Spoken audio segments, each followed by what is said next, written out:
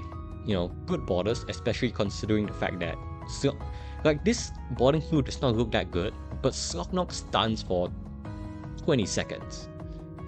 That's a very long time. So you basically have an instant advantage against most crew. So you're fine. Otherwise, the systems are pretty similar to Tuco A, so let's just move on.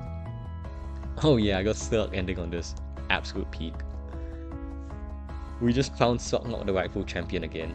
The rightful king.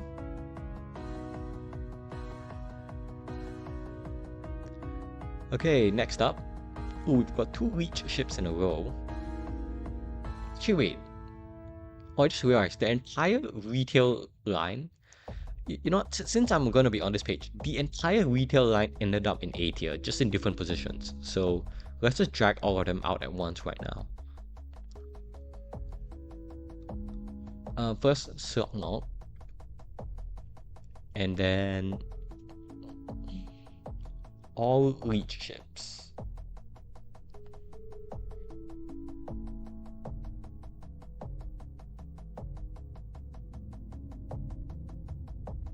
So from in my notes I had it as, let's see,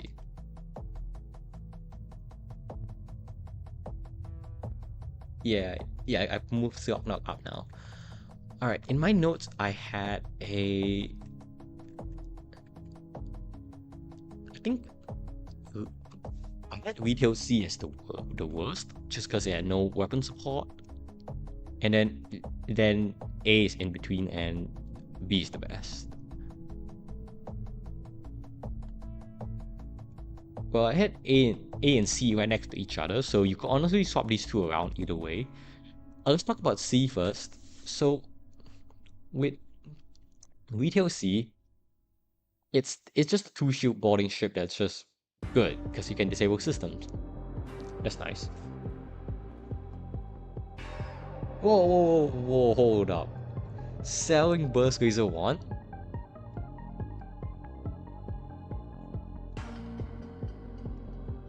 Nah, this caught us all rioting, dude. No way. No way. Okay, you know, okay, at least it's for a charge 2. At the very least, it's for a charge 2. I would have been offended if it was like a... I don't know. Ion? Alright. Well, I hope they have success, but... Coming back to this. So... 2 shields. The main thing here is that you don't have weapons, even though you do have a weapon system. So because you have a weapon system, you're still fine. It's just that it's not as good as some other ships that also have a weapon.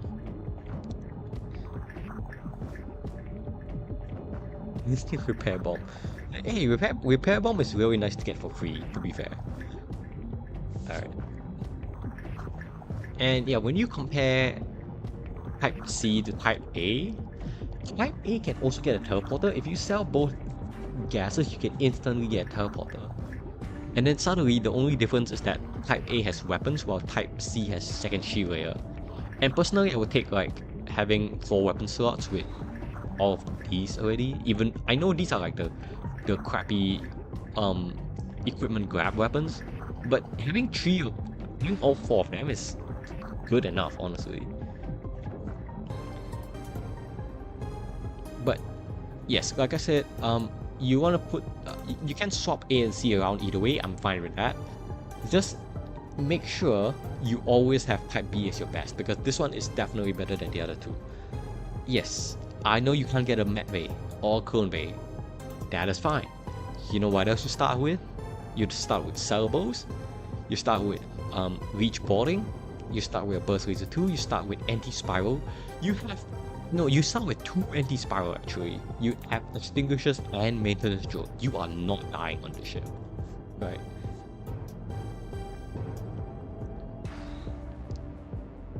So yeah, and just having drones just means that, you know, if you find a Guardian drone, you can use it immediately. fact A had saying not suited for teleporting is just weird. It's like, not equipped for boarding, nor does it boast a very strong starting loadout. Hello. 2 leeches. Guys, this is standard leech boarding starts. What's so bad about this? You even have a lethal for boarding support. Yeah, type B just has a lot. And I know it's to compensate for the fact that you don't have a medical system, but honestly, if you play it right, you're fine. Just don't let the slug get too much damage.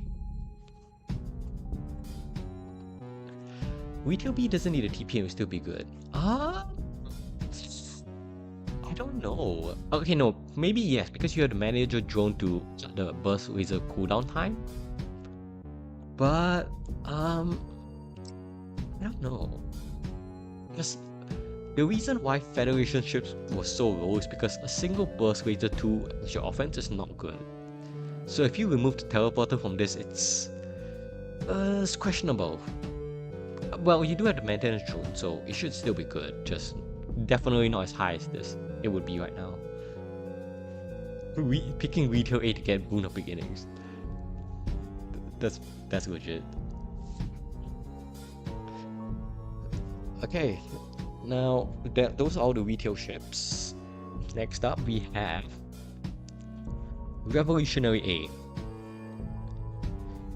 Now, instead of saying hacking carry, this time we're going to say weapons carry. Do you see how insane these two weapons are? I've talked about these two weapons on other boarding ships as being good boarding supports, and now we put both of them on the same ship. What do you think is going to happen? Medbay auto heal. So yeah, that's true. A lot of ships just got very nice quote-unquote buffs from the auto heal medbay.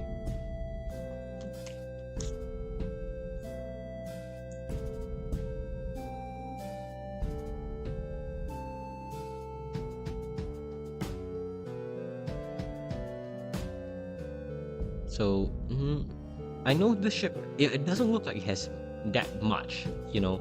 It's actually got not that much power, I think. No augments, no other systems. It's just that these two as boarding supports for reach boarding is so absurdly cracked that you can justify it being up here.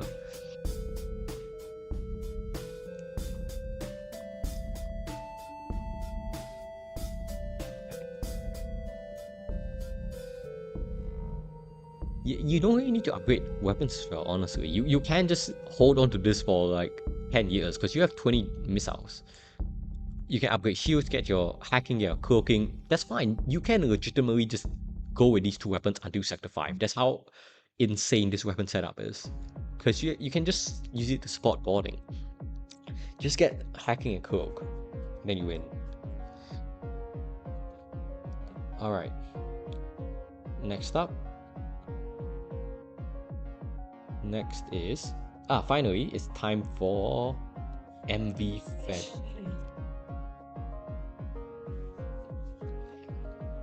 It is time for MV Fed. It's just a good gunship, what can I say?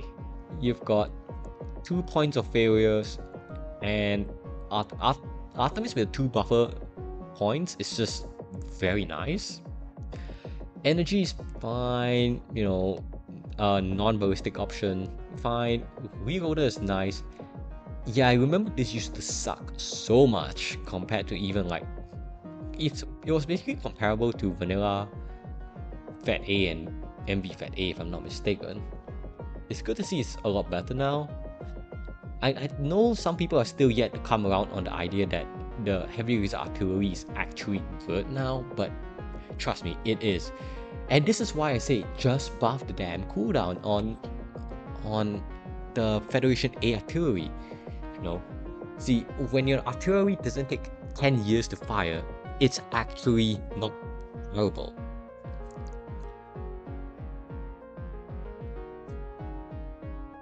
W ship name.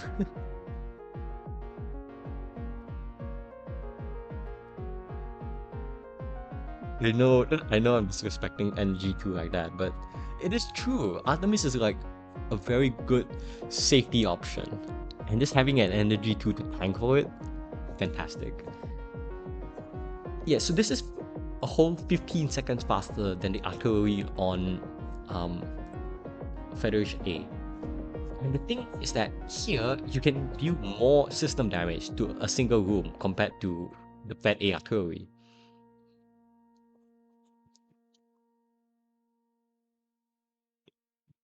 Again, now you're connecting the dots. Yeah. I swear this was intentional. Yeah, crew is nice. I think they changed in 5.3, this used to be a rock. Then they changed it to an NG and that made it even better, I think. Because now you have good repair power as well. So all in all, it's just good. You've got defenses in the sense that, I mean, not defenses, but you have multiple options. You have multiple buffer points. If you take damage in artillery, you can still use a weapon. If you take damage weapons, you can still use the Artemis and the heavy laser artillery. So all in all, it's just well balanced, very stable, no matter what gets thrown at it.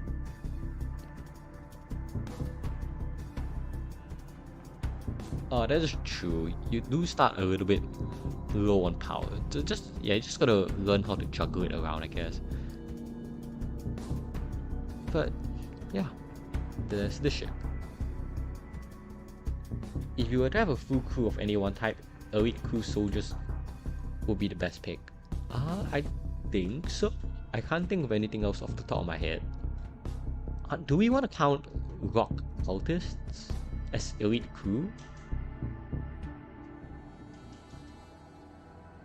Maybe that's the only other thing I can think of that would be like better. Saboteurs are also good, that is true. But yeah, soldiers in general, I agree, are a bit underrated. Defenders. Putting 3 defenders in a room to deal the same damage as 1 human be like... Cultists are just variants, fair enough. Okay, next ship. The last suzerain ship, it is going to be Suzerain A. Yes. Alright, so Suzerain A. What can we say about this ship? It's also just very stable. It's hard to die. Wait. Let me check. Okay, yeah, there we go. Guardian carry. Very true.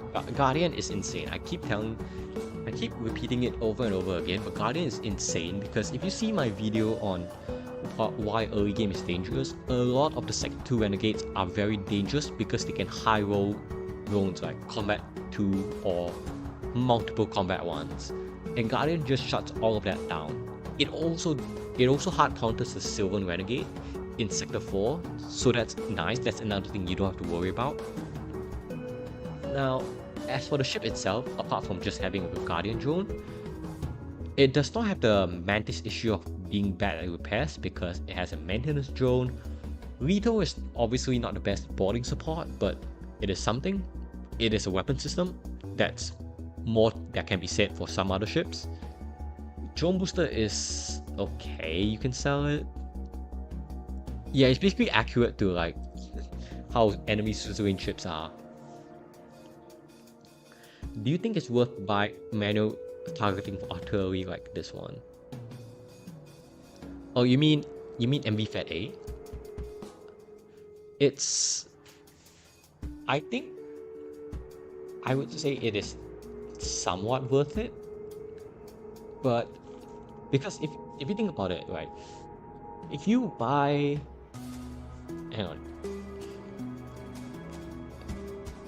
let me think here. So at level 3, I believe the cooldown is like 18.75 seconds, which is what it would be if you had manual targeting, manual override. So you basically have a heavy laser 4 if you buy manual targeting. Think about it that way, because you're 4 power, 4 heavy laser shots that you can aim, which is slightly slower than heavy laser 3. So I can see use cases for heavy laser 4, especially when it does not eat up one of your primary weapon slots. The problem with targeting on a laser artillery is that it is overkill. It depends, honestly, because unlike other artillery that is 40 seconds, and if you put manual override, it becomes 30 seconds, and that's very long. This one goes to 18.75 seconds, which is not fast, but it's stomachable. It's basically heavy laser 4. I don't really have a better example. It is quite with early heavy laser 4. So for me, it's just expensive. So I would not be rushing to get it, no. But yes, the potential to just delete a system with one artillery barrage is kind of nice. Yes, you can deal 8 system damage with a single shot, so it's not that useful early game, which is why I would not be rushing to get it. But it is a solid consideration in the late game, because you can shoot 4 heavy lasers into a system and it won't be down. Like if you shoot it into the flagship's shield system, it would take down 4 shields, and that's not really overkilling it because it is still up. It's still at 1 shield. So yeah. Yes, I think it also depends. You can treat this as a shield breaker, or you can treat this as a absolute system smasher. Right, so it depends on the loadout. Like if you happen to have a lot of flags, then I would suggest investing into the manual targeting because you need to show system damage. If you end up with a lot of heavy lasers or those things that do well with shields down, then don't install manual override. Just leave it as a random spread shot ship, because then you have it faster and it can just take down shields. So it depends on how you want to synergize with your weapons, and I really like that because that allows you to be flexible no matter what set of weapons you get.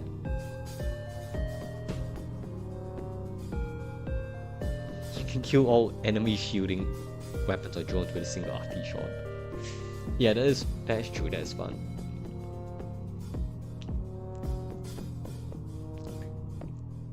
Yeah, I think that's part of why they put this as an introductory ship as well.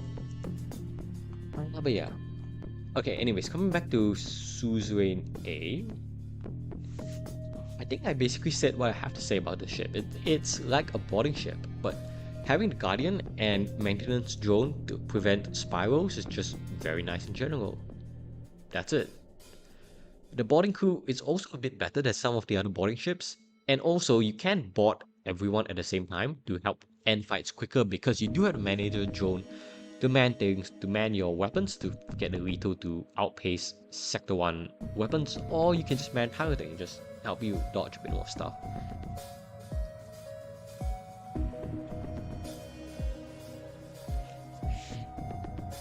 Yeah, basically, I think the Guardian might be a little bit overkill and makes it a bit good, but I'm fine with that. It's not super broken because it compensates with having a weaker weapon than the normal Mantis Cruiser has. Like this is a better weapon setup than Lethal, so it's fine. But overall, it's definitely stronger. Right. Okay, next is going to be Horse A, which is another unique crew cruiser in disguise, but you know, we can't be naming all of these unique crew cruisers, so Horse A, Equinoid A, Horse A, whatever.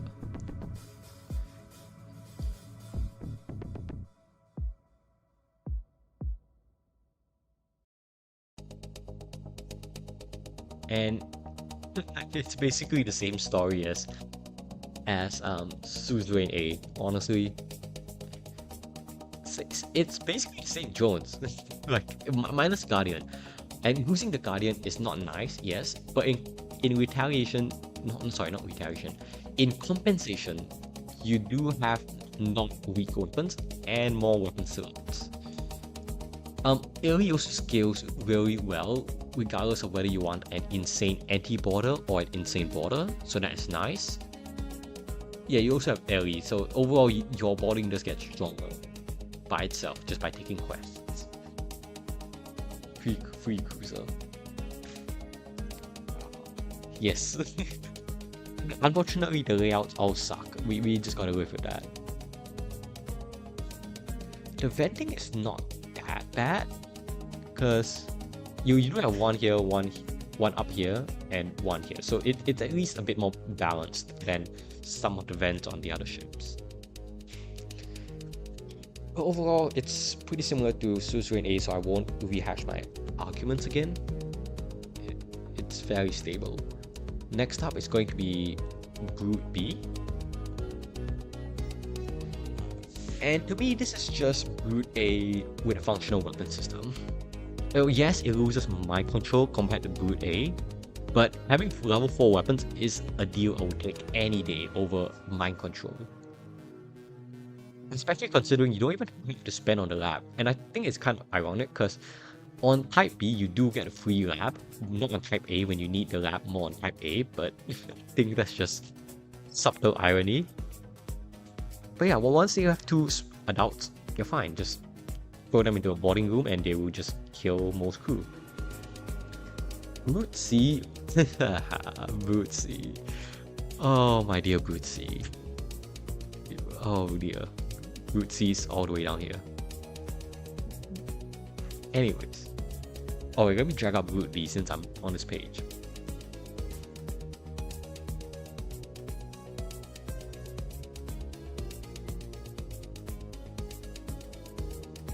Yeah, the gimmick just doesn't really make sense to me.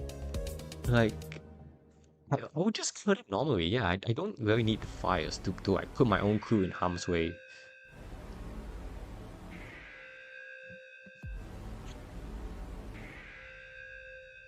Random crew is not that big of a deal because you just have spider border, so you're fine either way.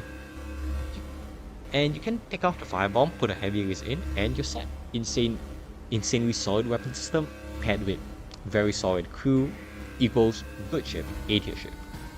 Fuel crate, less fuel issues as well. So just all in all, just nice things going for the ship. No real significant weaknesses. I guess you could happen to roll 2 Mantis and then your repairs are kind of weak. But it's not too bad if you can just force fights to end and have a good weapon system. So even if you get damaged a bit, your scrap situation is fine because your main upgrade is going to be level 2 shields or second shield layer. And that's it. Then you can start saving for systems. So spending a bit of scrap on repairs is not the end of the world for the ship.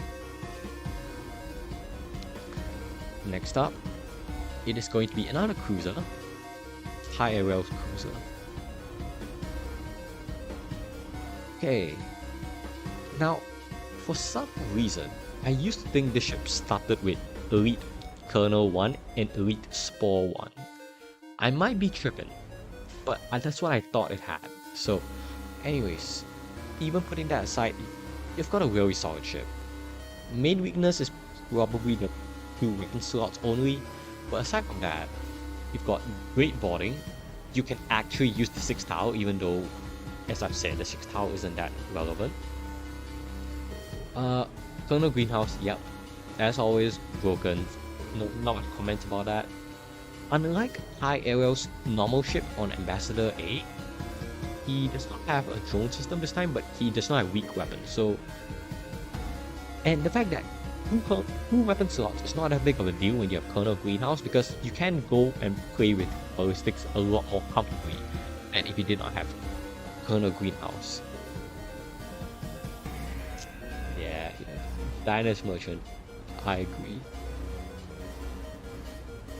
So once again, it's just quote unquote better boarding ship, better than the generic boarding ships. That's why it's up here. Right. Okay. Hang on, before I continue, I will be right back in like 2 minutes. Just give me a second.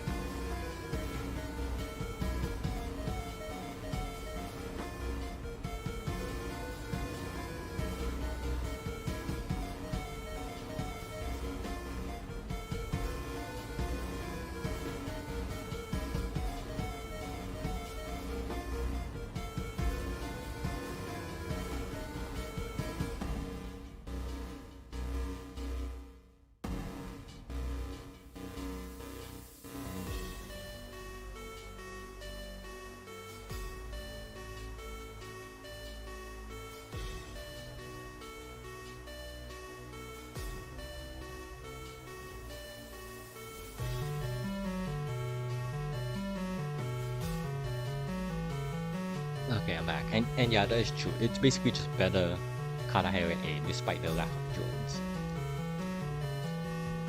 And like, I know you lose the repair bonus from the drone, but you also have the Prioritos spores, so that's not a big deal. You can just use that to have repair. Show, yeah, I guess if you listen to Showdown too much, it's not that nice. Okay, next is one of the last few vanilla ships actually. It's Vanilla NG. Say with me again, Hacking Harry. And aside from hacking, this also has a pretty solid set of things otherwise. You've got Burst 1, fantastic, despite a weak weapon system. Combat drone, 25 drone parts. This is prime silver and sellable material right there.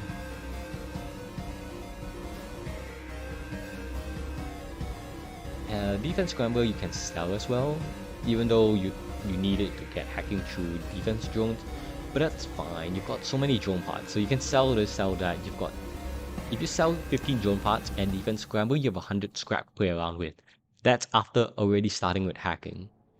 And burst 1.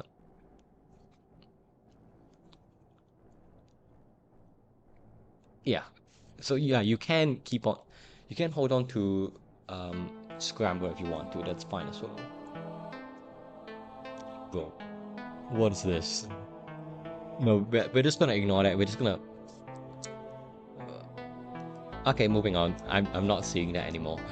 Next ship is going to be Monk B. Subtle deflection of the weird footprint.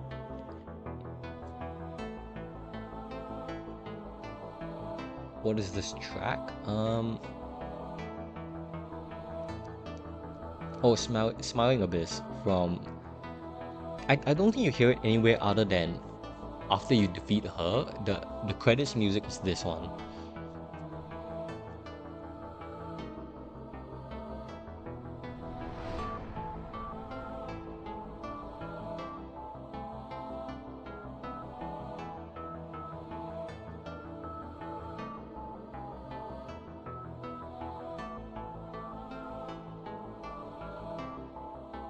Alright.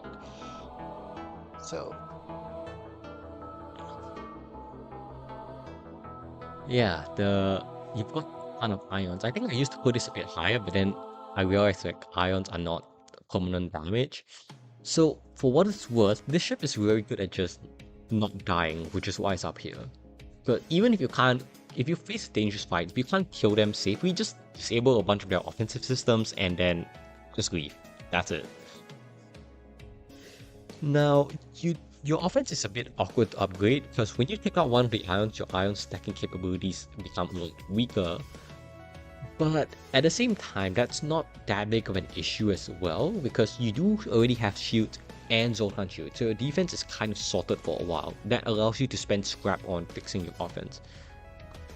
Although yes, I agree, it's a bit annoying to use, it's a bit slow. You can fall asleep while playing this ship because you gotta try and suffocate crew.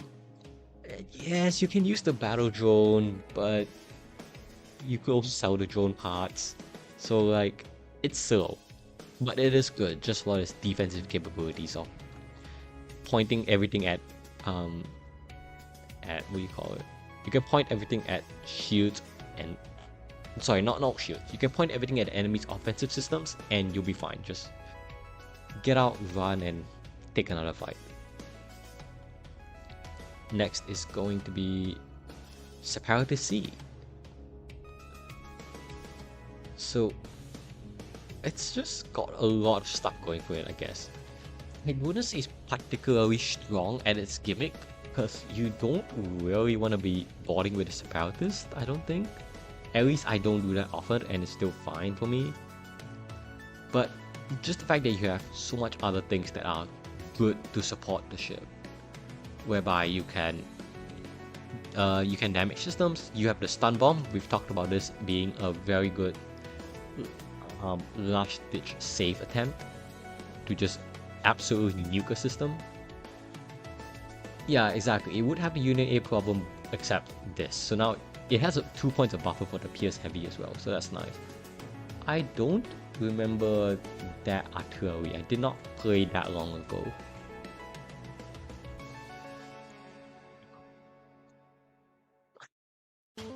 Long scanner is interesting, I guess, but I would probably sell it for 20 scrap. It's nice that way.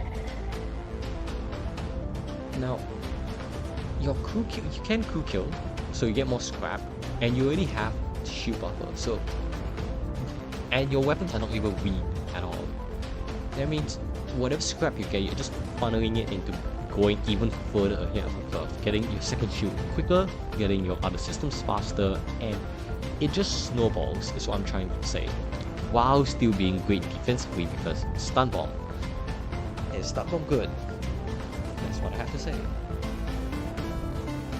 Next, 2 more ships in A tier. First one's going to be Auto B.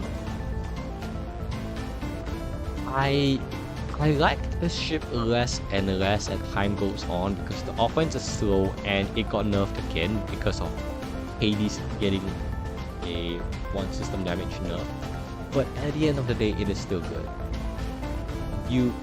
Because on paper, you have 2 weapon buffers for the Hades. Suyawi is kind of bad, but you can always replace it. You can crew kill, you can man your weapons with managers to make these faster. Yes, you can't support crew because they don't allow you to get med bay, clone bay, or oxygen. So that's not ideal for sure.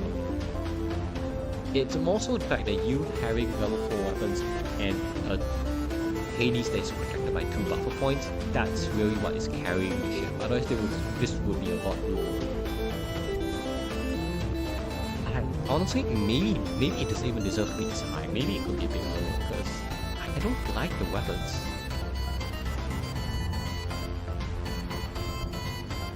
Yeah, exactly. The weapons are very clunky. It works just because Hades has buffer points. That's it.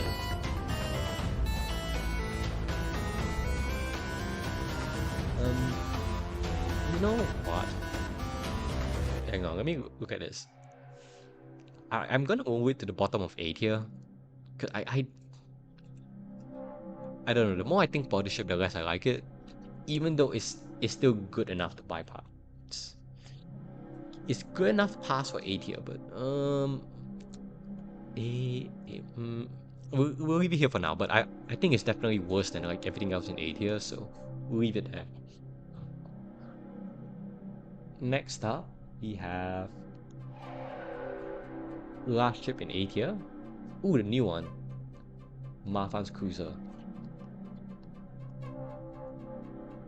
Okay. Big beam. And yeah, basically better than MV Zoltan A. However, there is the slight issue of power on the ship. In the sense that, yes, early game is fine because all of these guys can just power your ship and do what you need to get done, but eventually you need to get caught up in this reactor game. So just being behind on that is just not ideal, I would say. However, of course, you do have the big funny beam that not only does the same damage as Halberd, but also travels twice as long. Because, okay, keep this in mind, it has 170 second beam length, and I'm pretty sure Halberd has like 85. Yeah, Halberd is 85, so basically the Sarisa is twice as long as Halberd, and that's kind of nice. But yeah, thank goodness, one of the non-boarding cruises is actually good.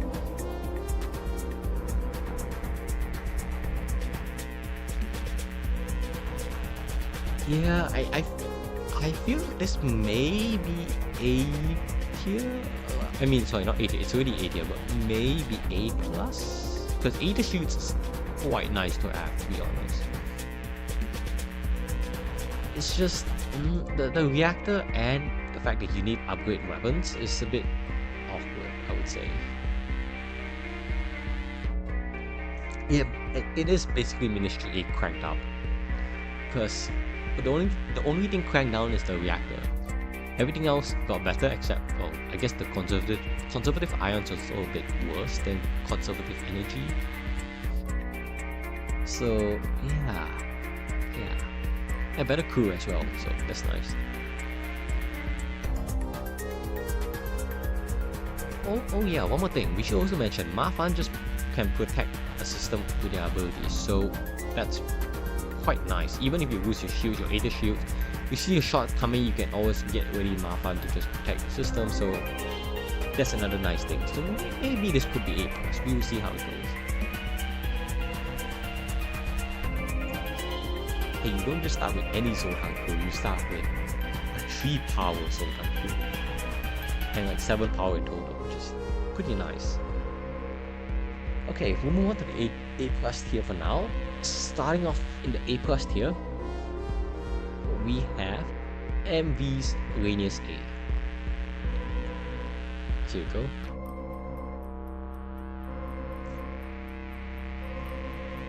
Okay. Now, this ship is just... yeah, for the... I don't even know how many times this is another hacking carry.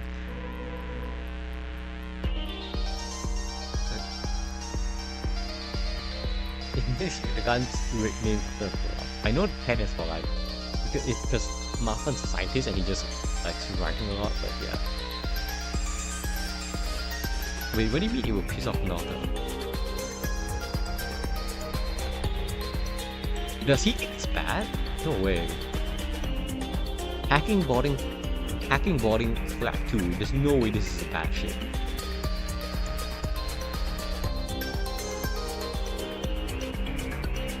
Huh? Wait, no. MB augmented is higher. We're just talking about MB Rainius A, not MB augmented. Oh, the house sprite. Okay, this is a different thought. I thought he thought the ship was bad, and I was like, what? There's no way. But okay, fair enough.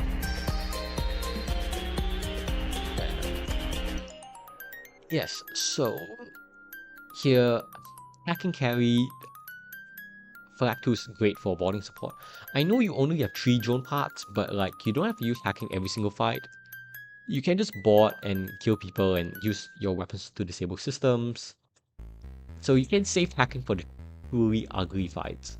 And having flag 2 means you can actually pair quite well with any sort of extra weapon you find, especially since you have respirators for the most random reason, which is cool. I guess you can sell it for 25 scrap, and that's it. So, you know, hacking shit. It looks terrible compared to normal augmented. Is it that bad? I don't remember it being that bad. Okay, well, I guess what you could say is this looks like Forgotten Races colors. I'm very sure Cooper has shit that literally looks like a yellow augmented Rainius.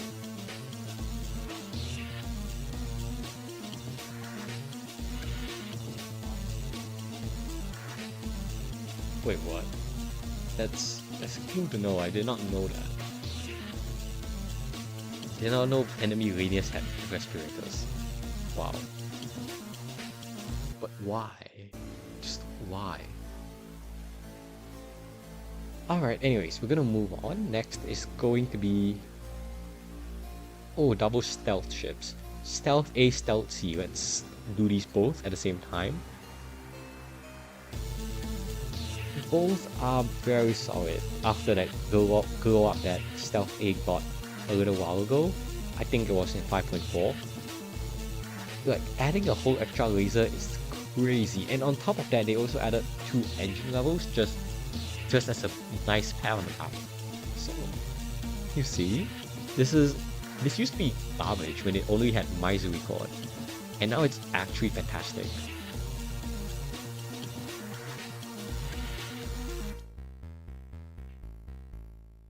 I don't blame them. If they were to evaluate on any ship, I would prefer they do it on this one, because it actually has high scrap value compared to anything else. Of course, I would still not recommend trading the fuel, but at least it's on this ship and not other ships.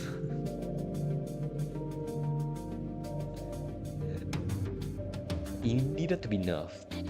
Uh, I mean, personally, I would have just like taken off the fifth engine layer and make it 4 engine power. So it's basically like vanilla stealth ace engine power, because the weapons are already a lot better. So I didn't think the engines needed to be better as well.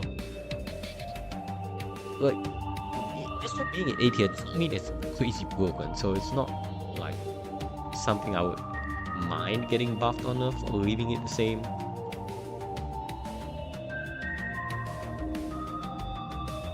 3 points bad one too. Yeah. So what else to say about the ship? You now have buffers for both weapons. You probably get fired a misery claw before they get to fire at you, or at least before a weapon gets fired at you. Maybe a drone can hit you, but you can still shoot back your misery claw, and you'll be fine. And these two weapons also scale quite well. Like, once you get shields, these two still do very well in sector 2 and 3, especially once you pair it with anything else. Battery cooking is nice. That is true, you do have a lot of power. And because you start with enough power to run engines, you don't need to power engines all the time. So you have shields with the reactor power already for shields in that sense. Yeah, Misery Cord is fantastic if it's not a standalone weapon. That is true. Less sellables, but it's fine. And on the other hand, we have Stealth C, which it could be worse now because of the conservative laser nerf. In the past, this was really good because it had 4 projectiles. Then Partisan got buffed and it became even better, but now conservative laser got nerfed. So yes, I know it's my control, but the offense is technically slower than Stealth A. And I don't know what to think about that. I think if it was up to me, I would still put Stealth C above Stealth A, very marginally so, but both are good. If you put Stealth A above Stealth C, I don't mind as well. I think that's a valid take. Because Stealth A has more direct system disruption, in the sense that Misery Cord just does as much damage as these two, right? So then you have Hull 1 that can actually disable systems, unlike Energy Stunner, and overall, that's the main difference. Yes, the engine level is lower for this one, but I don't know. The more I talk about it, the more I prefer Stealth A. Hold down, damn. The necessary ad break to introduce Hold Down as a soundtrack.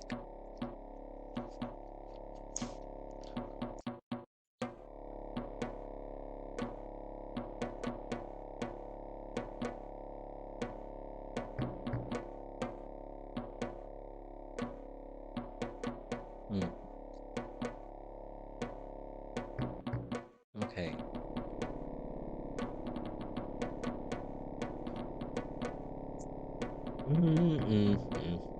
I'll leave it here for now, because technically you can crew kill, and that gives you a pretty good advantage going into Sector 2.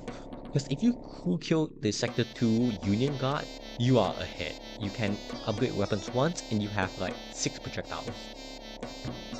Yeah, you caught me. Alright. Next, the stealth ships. Next up we have Fatalism B, or Heka B, I guess. IKEA B, whichever way you want to call it. Alright, who's gonna call this one out for being what it is?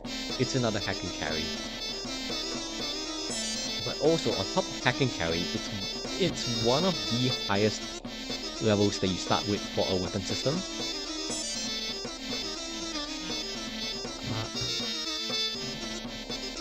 I am not admiring this.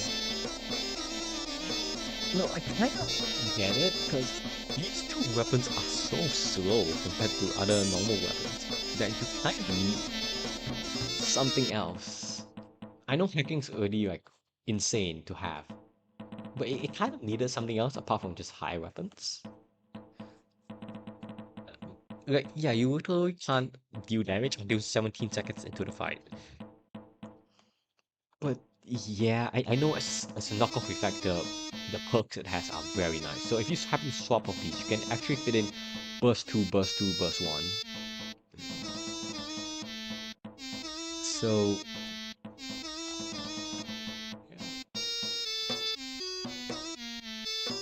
you use the How Bio on the beam, stop the laser, and get the chance. That's fair.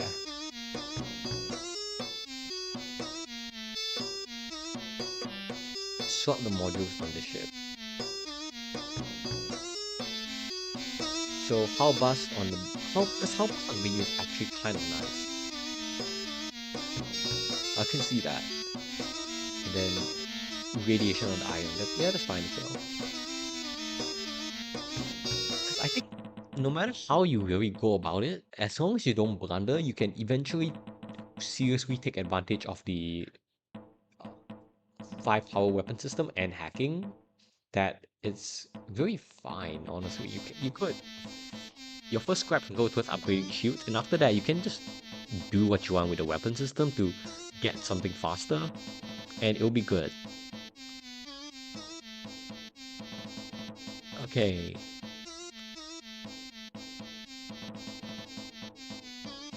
Next one's going to be the beginning of P. Prototype A. Coming in at A+ tier.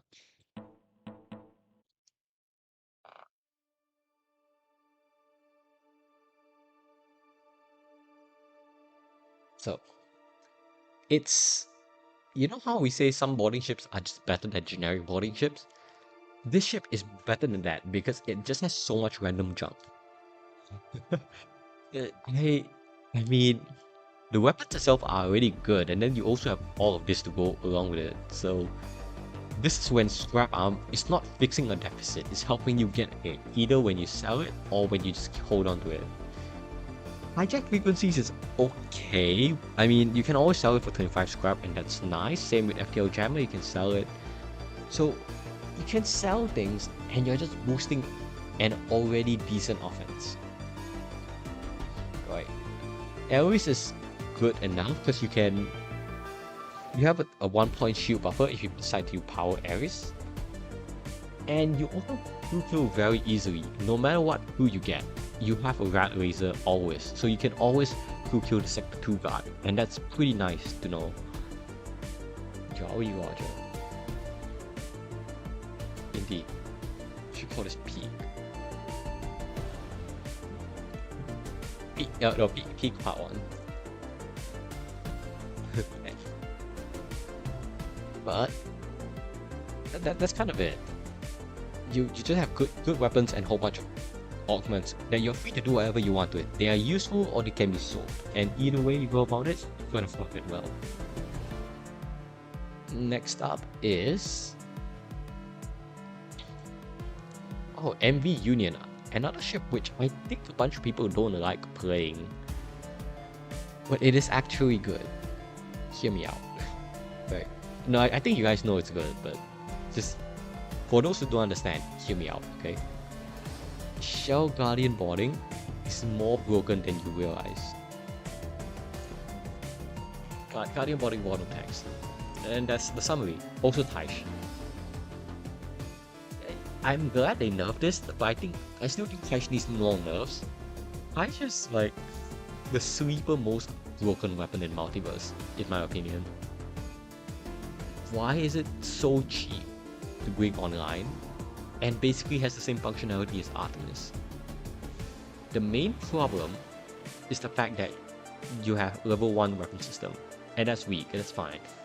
But when you upgrade your weapons to use more things alongside Chain Burst, Taish is still there, being OP as ever.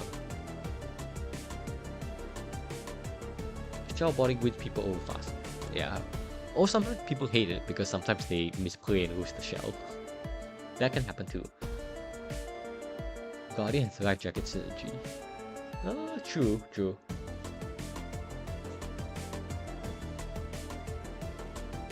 Yes, I do remember that weapon. Sorry, not that video. All conservative weapons were free. I think even without that, no, just the concept of Taish itself is like really broken. I think at this point, probably even more broken than kernel weapons. It's kind of crazy to think about, but I truly do think like Taish is top 5 standard weapon. 23 runes. Insane. Oh yeah, not to mention, this ship also comes with long-range scanners and just other things. You can use them, you can sell them, whichever way. Jammer is not that impactful from my experience. I guess you can hold on to it for that one smuggler in Sector 1 that has all defenses. But apart from that, it's not that good. You probably could just sell it. No, we're not gonna live with a conservative kernel. That's gonna be crazy. Okay, next up. Ariadne's Cruiser. Okay, so these explanations are gonna get shorter and shorter because I just have a short list of things to praise about the ship and I don't really have anything bad to say about them, so that's why it's gonna be faster. Ariadne, the only Lost Sun that retained the ability to instantly start fire, so that's already a big benefit for her. Admittedly, Flamberge did get nerfed, but you have 2 buffer points for the Iron Bomb, and Iron Bomb is a great get out of jail card. Just throw it into a system and watch it turn offline. The last Lost Sun, the last Firebender. But yeah, Ariadne has always been broken, so like nothing's really changed about that. You can just board a weapons room and instantly light it up. I guess the main issue is that it's a bit more vulnerable to mind control than I'd like it to be, because if Ariadne gets mind control, you're back to a single Lost Sun. And single Lost Suns are not that consistent anymore. So overall, I would say the ship got nerfed, but it is still plenty solid to stay in the S+ tier. Ariadne, there we go. Plenty solid. Next up is actually the other ship I misclicked. I should have dragged it up as well. Symbiote's Cruiser. Now, we're not gonna say hacking carry for this one. Here, another buff to medbay placement, yeah. We're not gonna say hacking carry for Symbiote's Cruiser, we're gonna say energy missile carry. Because this thing is busted. Absolutely busted. So, you know how I was glazing Iron Bomb and Stun Bomb? Just this thing is those two dialed up to 11. The only difference is that it can miss, unlike those bombs. Those bombs are basically guaranteed to hit any enemy that's not cloaked, whereas Energy Missile can miss, but it's not even that often because you have the accuracy bonus. Besides, you also have Tony Senior, so you can just sit on weapons or sit on their engines, guarantee this missile hits, and you profit. Mind control isn't even an issue because you have your own mind control to counter. And like, yeah, overall, it's literally a generic boarding ship but better, and you have special tech and special crew. So it's just straight up better, and that's why it's in the A+ tier. 13 damage to energy shields, yes. One of the few things that can one-shot the flagship phase 3 energy shields in this day and age. One scrap. Yeah, we're gonna win the game with this salvo.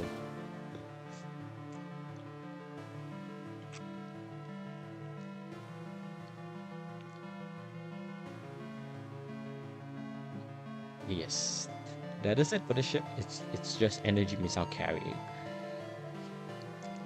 2 Slug ships coming up next. We've got Hacker C and also Slug B. Let's drag these 2 up at the same time.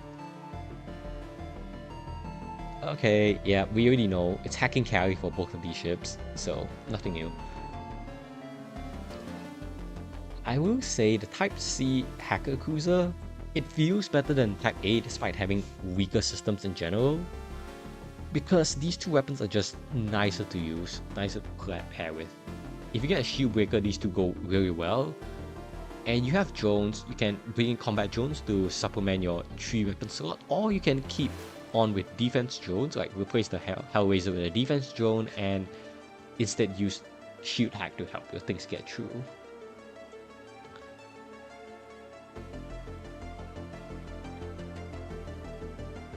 Huh?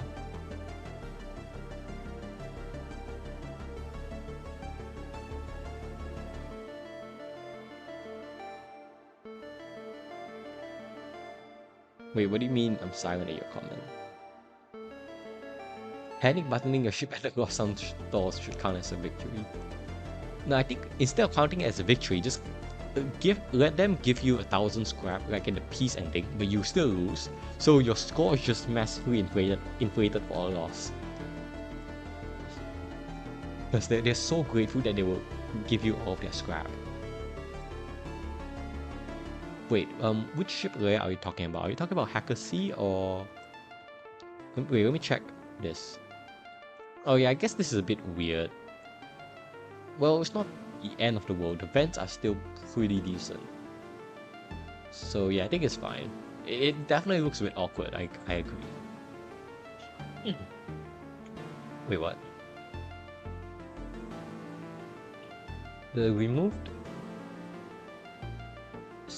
Tony symbiote at all. Wait.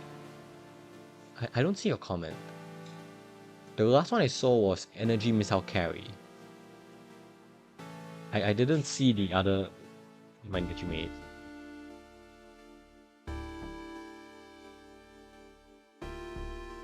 Yeah, just cursed. Fair enough.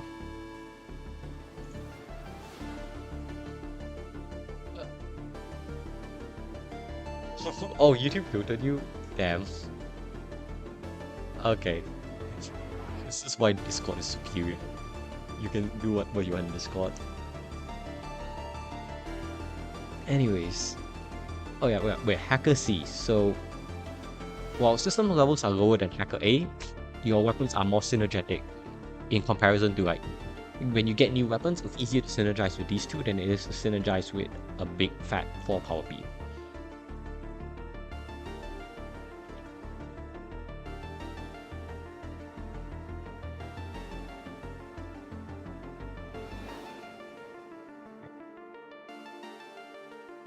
And hacking, as always, very safe. Drones, you don't really need this. You can sell your drone parts again to Sylvan, so you have that same 100 scrap lead ahead. Why hackers have so low crew? As a weakness? I think maybe they chose that to give them a weakness. Because if they had good crew as well, then having shields, hacking, drones, weapons, and good crew is kind of insane.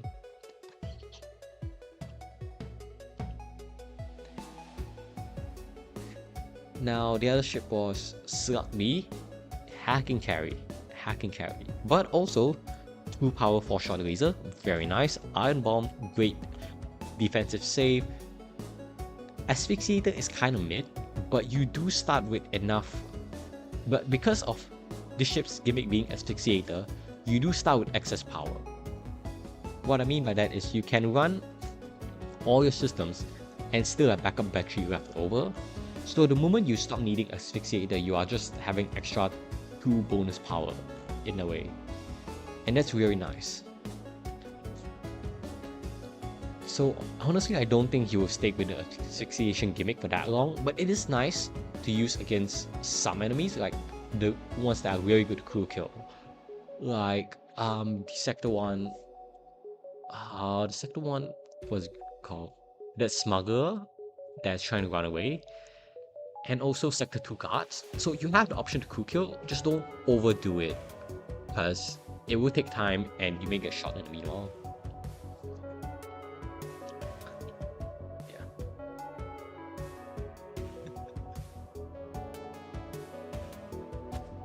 No, I get that they need, because if you didn't have extra power, then you have even less incentive to use the gimmick. It's just like, why would I use the gimmick when my weapons are already so insane and I have hacking? So, I'm not... maybe if they turn this into a Frost 1, then that will incentivize using the Asphyxiator more, because your gunship transition is not as insane. really wide rooms. That is true. Type A is quite constricted. Like it's quite densely packed into a square, and then this one is just more spread out. So yeah, I do like that. Vents are great as well. Like vents all over the place. Very well balanced. Next, podium B. I have doubts about this, but you have hacking and ion intruder. You are very hard to kill. So that's my main thought process for putting it this high. No, it's not because I like Falcon. I still hate Falcon, but you've got two things to just keep you safe. So I don't see how I can put this low.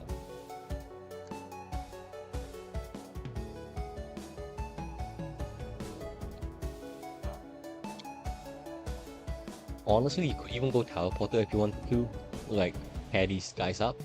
But you're more than likely just gonna get cloaking and just better weapons. So there's that. It's just great defensive wise. Thanks to these two systems, I guess. So you need to get shot in a lot of different areas for you to suffer a spiral. And that's nice. Unlike some other ships. The only minus is the med bay. But med bay is no longer an issue.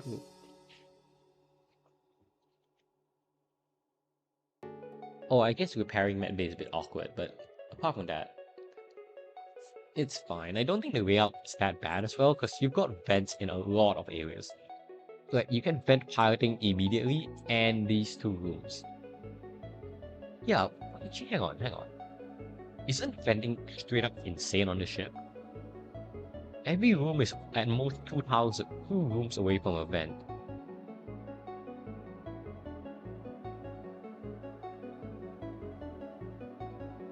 Oh yeah, true. It's pretty nice. All of these salt ships are nice, actually. Yeah, 2 salt maybe. Okay, fair enough. But yeah, good defensive wise and great vents. Pretty nice. Next is going to be another technician ship. We've got Technician C coming in next. And this one definitely got a buff because you now have 2 sentries that can disable 1 system power each. So, pretty good. If you directly get boarded into drones or oxygen, you sometimes have an issue. Let me see. Drones. Oh no. Okay, sorry. Drones and oxygen are the only 2 rooms that are more than 2 rooms away from an airlock. Yeah, it's not that bad really, because yeah, there being so many vents here, I can open up all 4 of these, open up these doors, and just instantly vent either drones or O2 as I see fit. Yeah. So it's fine. Next, oh wait, Technician C. Yeah, Technician C has always been good, just because the boarding is good, your crew is well balanced, you've got Iron Intruder to help protect yourself as well. And now they made it even better because of the global buff to sentries. So I don't see how this can be anything lower than A+ tier.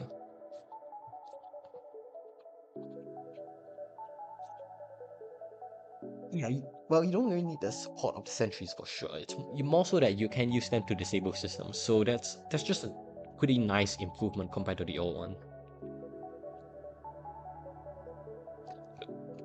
Nice resource counts as well. So yeah, 7 systems, good crew. Even though you only have 3 as compared to Type A, which is 4, you're still fine. You can send all of them can spawn on boarding drone to board. Decent venting, yeah, true. I see a lot of nice healthy vents, especially the one here just helps out a lot. Very good.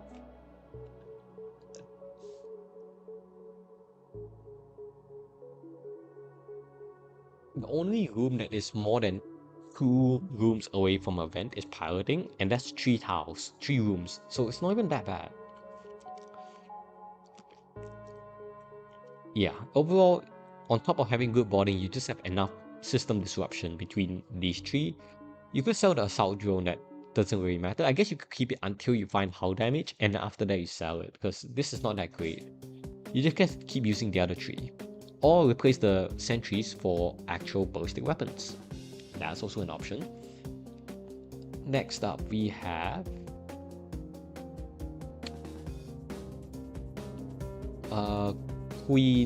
Spider Queen Cruiser. I was considering putting Spider Queen a little bit lower because it is really poor. But the boarding is so insanely strong, you can coast off it the entire game. And that's why it's like up here. Because a lot of other boarding ships, they have to worry about creating their boarding offense to be able to deal with later game enemies. You don't, that's not a big deal on the ship. Spiders are just insane. Insane repairs curse Beavers, yeah.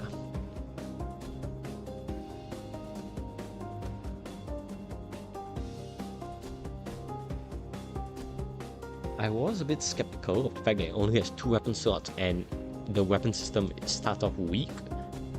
But it's undeniable the boarding is just insane. So for that reason, combined with repair with normal bomb and sellables, I think this has to be A+. Maybe lower end of A+, but it's still A+. How does basically become Weavers? No, the Weavers only repair at 1.5x. How does repair at 2.5x? That is true. Make sure you do not buy that lab until you have more crew that you can be sure will not die. Otherwise you will get soft locked. And that's a horrible way to go on a good ship like this. Okay, next one. The actually good variant of this. Welcome back, Rainius B, the vanilla one. Advanced Flag is still totally broken. It's got the 8-second cooldown as well from vanilla, so that's nice. Nice for this ship. Relatively speaking, makes it a lot better than the other ships. 1 power, 8 seconds, 40 shot radius. Yeah, an absolute goat of the olden days. So, I think system-wise it's basically identical to Tuco, if not very similar. It's just that the advanced flag, it's I don't know what else to say about the advanced flag. It's broken, absolutely broken. And though now I think about it, I don't think I should have put this. Okay, you know, I don't think I should have put it that much higher than Tuco's Cruiser, so I'm gonna yank it down lower. Okay, I'll put it between here so I don't get confused with the linear ships. But still, I do think it's better in the sense that the NG can repair, you don't have that crew limit, your linears, you can board, you can do suffocation things with them. So the raw crew is weaker. Hang on.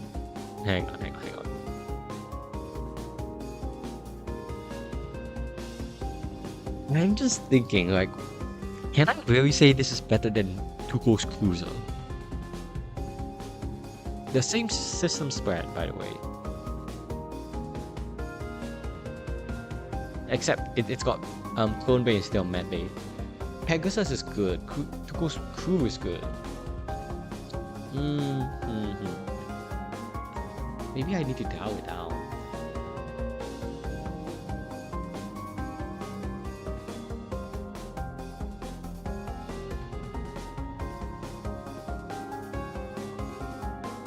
That's a shame.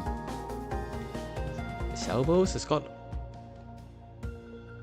Yeah, it's got respirators, I'll give it that. Yeah, the problem with Strike is that it has less starting than Tuco, so I don't know, can I really put it above Tuco's? NG is good, 100% agree. But the boarding is weaker and the weapon... Technically the weapon is weaker until you get something that synergizes with Advanced Flag. There are no mods, what are you talking about?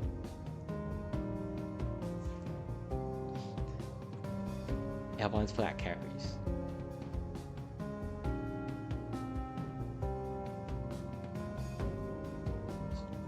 Yeah, I guess the fact that advanced flag pairs well with just about anything is probably enough reason to like keep it here. I already moved it down the A plus tier anyways to make it a little bit closer to Tuco's cruiser, so I think that's good enough now. I'll leave it here. Because regardless of whether you find a ion, a pinpoint, a beam, a missile, a laser, you can pair with advanced flag. Either advanced flag just does its thing by itself with 1 power when you pair it with a ballistic, or it supports a lot of other laser weapons and pinpoint weapons. So just a very, very broken weapon. It's a good thing it's only locked to one ship. Now next. Next is one of the basically the only good cultivator ship. Cultivator B, Radiant boarding. And there we go, that's exactly why it's high. So definitely got a bit of an indirect nerf with the whole Dirk getting a global nerf thing. But the boarding has not been nerfed. You can still do your Radiant things by, popping the ability repeatedly in a dangerous system and getting it close to being offline. Drones makes it so that you're very hard to die. You're very hard to kill, I mean.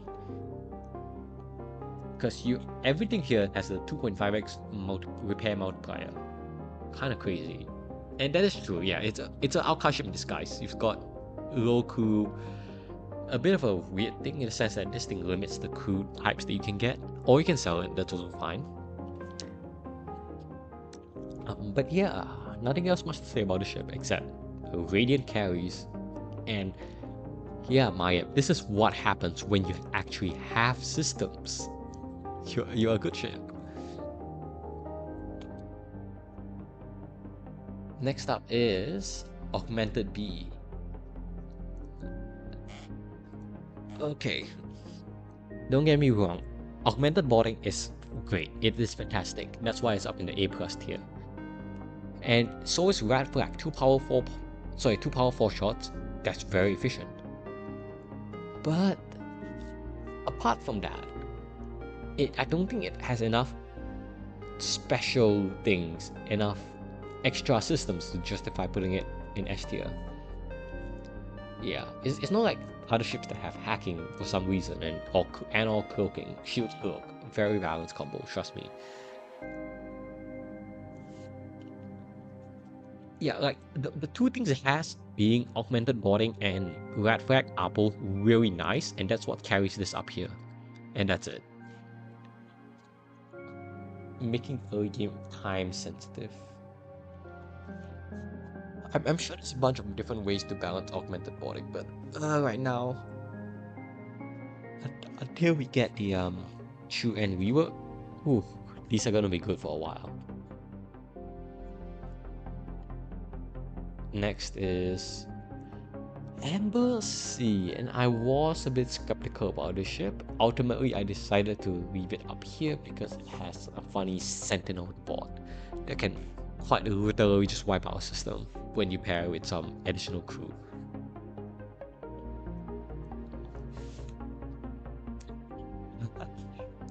Hey, I'm not complaining that the cognitive decides to join. It's pretty nice, just self-repair. I guess they added it because they can self-repair, so.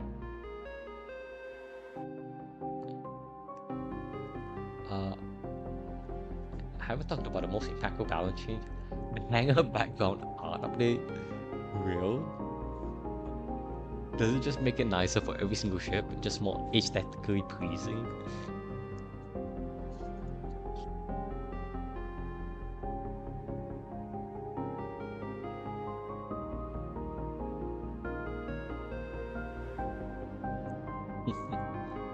Yeah. Okay. Oh, back to the ship. I think this is one of the few ships that got a direct nerf in 5.5. They just straight up removed the torch, and that's kind of weird, honestly. I feel like they should have turned the crystal one into like a defense laser and then put in a torch, but maybe that's too similar to to Federation C. However, my thing with this ship right now is that you team it around fire, but you've got a single fire bomb that you're probably not even gonna fire.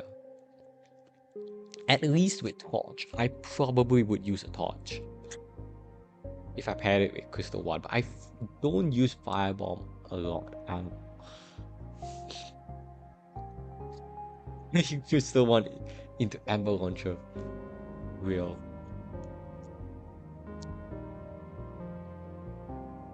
Yeah, it's the description is still not updated. It says burning enemy crew alive with several fire weapons. Single fire weapon. This is not called several. This is called singular fire weapon. Okay, look. Apart from the things I have to say about the ship's gimmick, it is good because it has Sentinel to board. That's it. That's why this is so much higher than MV Imperial, despite MV Imperial having far better weapons. Because you can immediately start the board with the Cultist and a Sentinel. Sentinel boarding scales all the way until the late game because you can just lock down a room for effectively 1.5 minutes. If you space your lockdown too well, you can time it that long. Of course, this doesn't work on chaos ships, but that's besides the point because we're not talking about chaos here. Beyond that, Sentinels are just really broken. The weapons are okay. I didn't think this ship really needed the torch removed, to be honest. Like, yes, it's good, but now it's kind of lacking an identity. May as well rename this a Sentinel boarding ship.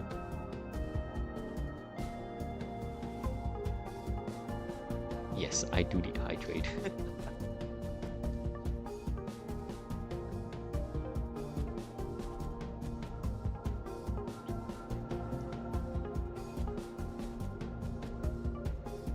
Level 202, it's a bit weird, but I guess even Lost Suns also have this. Maybe it's a thing about fire?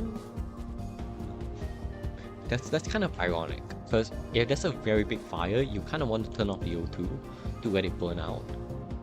So, I'm not sure.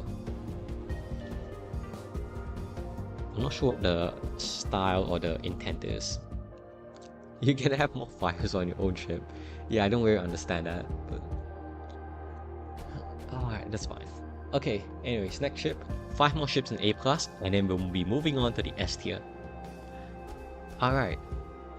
Spider Hunter A is the next ship in S tier.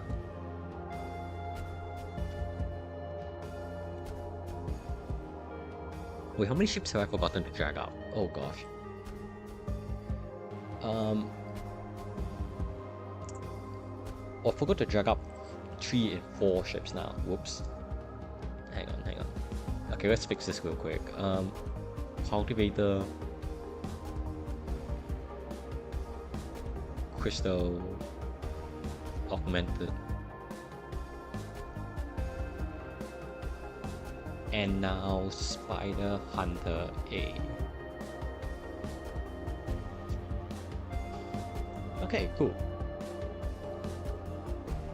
So this is basically, it's basically as strong as Spider Queen's Cruiser boarding, because the Ranger can stun enemies and that already gives you an advantage in combat. But you also have a legit weapon system this time. 4 weapon slots, not a weak weapon system, sensors, lab if you want to. Like, it's just richer. That's all I have to say about it. The game plan is pretty similar, and also, one more thing, the Ranger can also disable systems with the stun bomb, so that's also extra nice. You may not even need to use the lockdown bomb to counter a Sector 1 drone ship, because you can just board into the enemy drones and stun it. So that's really, really nice. I think one of them is a Weaver, yeah. So you also have a decent repair crew right here, paired with the Ranger, gets things done. And there's nothing much else to say about the ship. Compared to other generic boarding ships, it's a combination of the fact that the boarding is exceptionally strong compared to the other generic boarding ships, and the fact that it's got no real weaknesses, to be honest. This is a boarding crew. I'm pretty sure when I played the ship, I carried this boarding crew up until Sector 6 or 7. And then I replaced it with the Lost... I think I found a Lost Sun in Lost Sun's Stronghold or somewhere else, I forgot.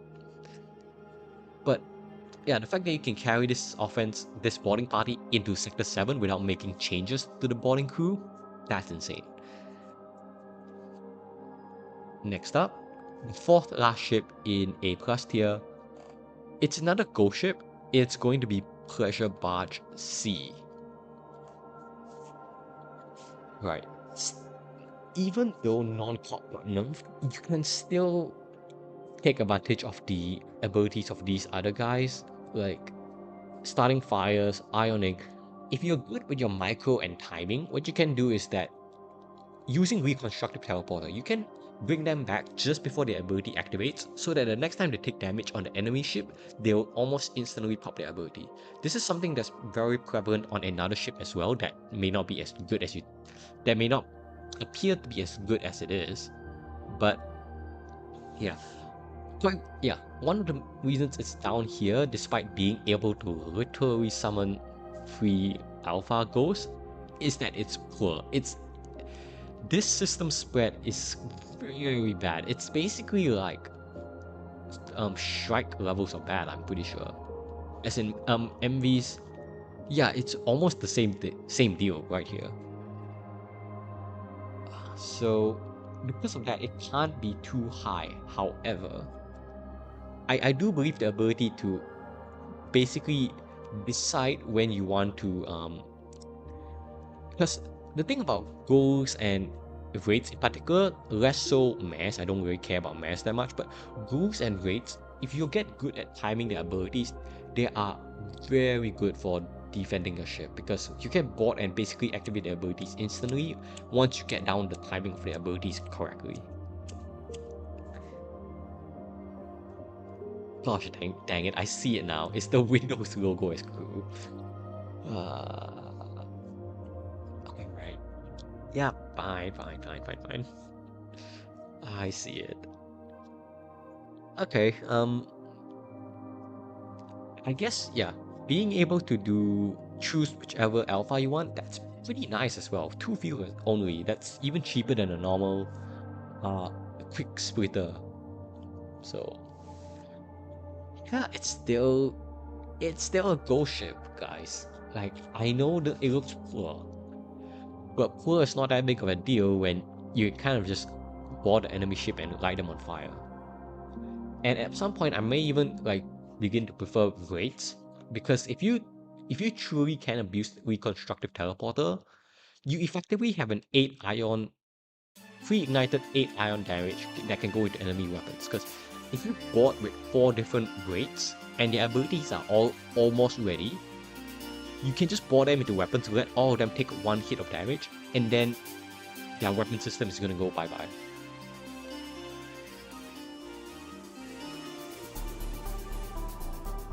So yeah, trust me, raids, if you're boarding with raids, these guys are super good, really. And if you play United C more, you will see that.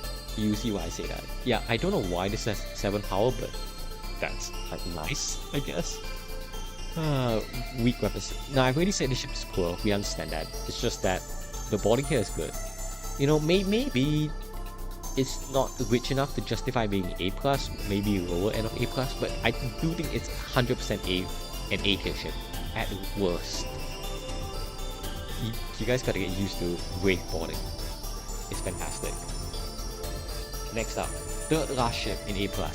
It's actually the distant cousin of the ship. That's going to be the Vagabond Cruiser, which is basically on the Windows logo, but now all the logos are bigger. And it's quite functionally the same. The only difference is that the micro here, you need to be a bit more careful with the timings, because you don't have Reconstructive Teleporter to instantly heal them, instantly stop their cooldowns from happening. So it's a bit more annoying, yes, to actually handle them, but at the same time, them being alphas just means they are better. That's all I have to say, they are better. Old Burst 2, not great by itself, but it's a fine shield breaker. Right, out of all the old weapons, Old Burst 2 might be one of the best ones, because it still does its job as a shield breaker, just not as a damage dealer. And way less poor. right, shield buffer, you have more systems here. You have level 2 clone bay as well, so let's put we like that. A weapon system that isn't weak, we also like that. That is true. The irony of you can't use quick splitter until you split one of them. But then if you split one of them, you get to have four of them. So I guess that's cool. Uh, Same thing applies as what I said just now for Pleasure Barge C. You can just you can just use the rate for boarding. And yes, micro is a bit more intensive on the ship in terms of having to keep track of the times you're hit. But if you do keep track of the times you hit, you do have a pre-ignited 2 ion damage bomb, which is great. Oh, Pegasus, no, we do not talk about that. Yeah, I do really like the attention to detail on this one. It's pretty sick. Though, I must point out, since when was there an elite Castro? Huh? Did the ghost just capture an elite Castro from nowhere? I do not remember there being an elite Castro by default.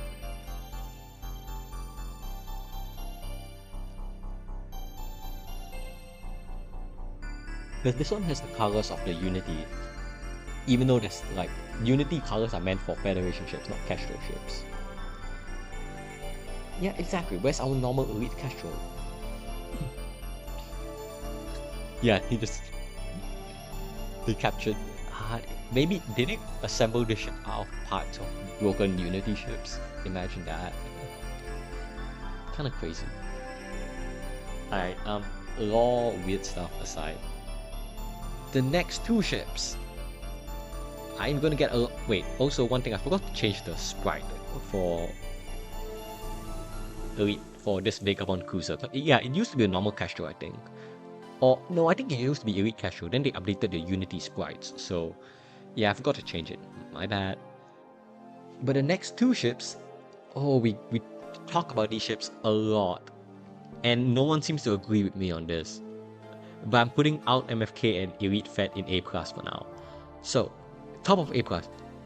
Last time I did this tier list, it was still kind of fresh off the new meta, because in 5.4, that was the first time they made Sector 4 Renegades payable via scrap. You could pay them off with scrap so you don't just die when you see Monk B.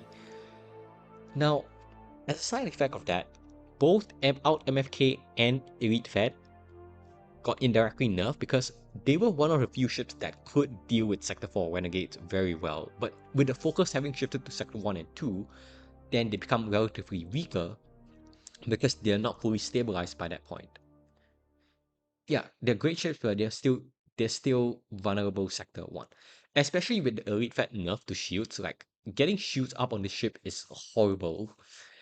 It's a horrible experience. Not something you should avoid, but it's just really hard. You have to pay 225 scrap for your first shield bubble. That's a lot. Now, at that time, I was still a bit more apprehensive. So in my 5.4 tier list, I put these at B plus tier, at the top of B plus, which was controversial. I know I had to explain this to a lot of people, but also after playing these a bunch more recently and in the past, I feel like they're not as vulnerable as I initially made them out to be, because you have Zoltan Shield with Cloak, and on out MFK, you do have things like a lot titanium system casing is not great, but you do have things to keep you alive. It's not like you're just sitting there taking damage while the missile is charging up. You have repair bomb, you have overcharger, you have maintenance drone. You can sell these to get shields. By the time you get level 4 artillery on this, you basically can one-shot most enemies. Like, even on Elite Fed, there is that RNG of potentially only hitting 2 rooms, but on this, you're guaranteed to deal 9 damage after 11.5 seconds of the fight, and that's kind of crazy. So, the fact that if you get level 4 artillery on the ship, you don't even need level 5, just level 4 is enough to basically smash any Sector 1 to Sector 4 enemy, then it's not as bad as I initially made it out to be. Music went off. Damn it. Okay. Let's just. Alright. Here we go again.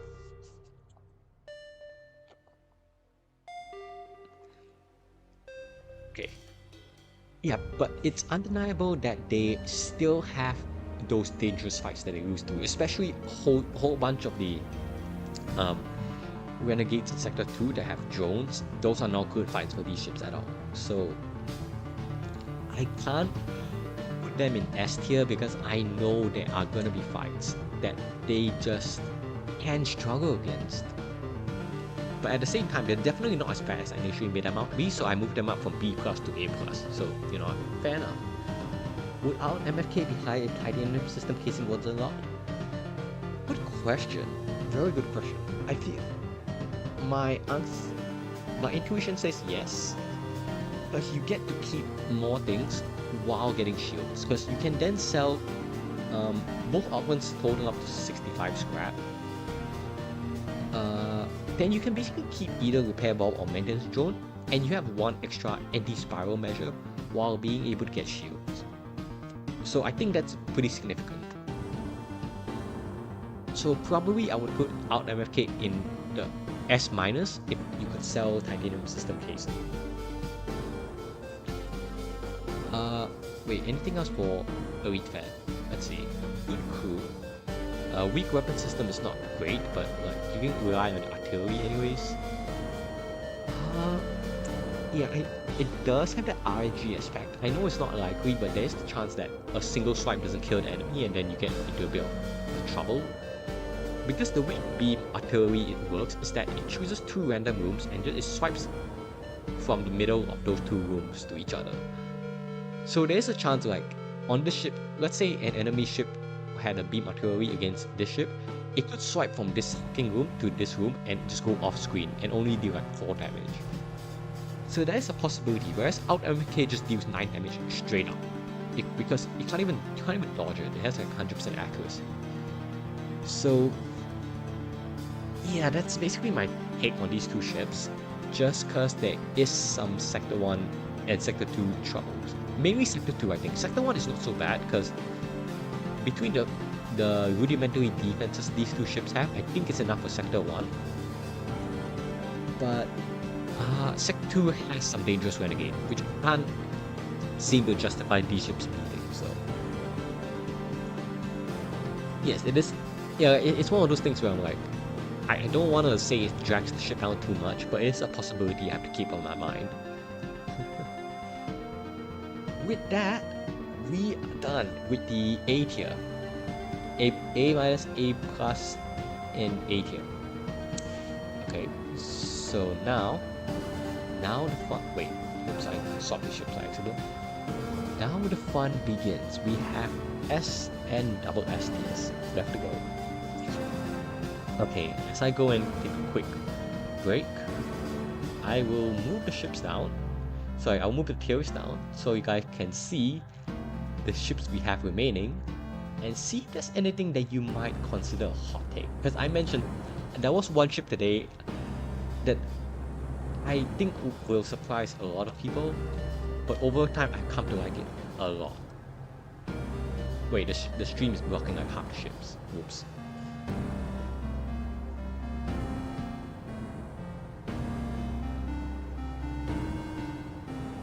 I can't see most of the ships there. A bunch of it is blocking. Let me just shift it down a little bit more.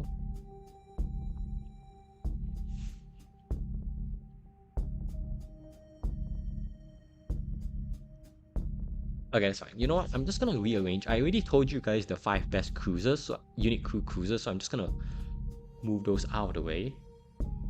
So let them be hidden. We already know they're gonna be high up. Wait, 1, 2, 3, Jerry. Here you go. Okay. Yeah, just look. These everything from here on I consider at least S tier. So yeah, I'll be right back.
Alright guys, we're back.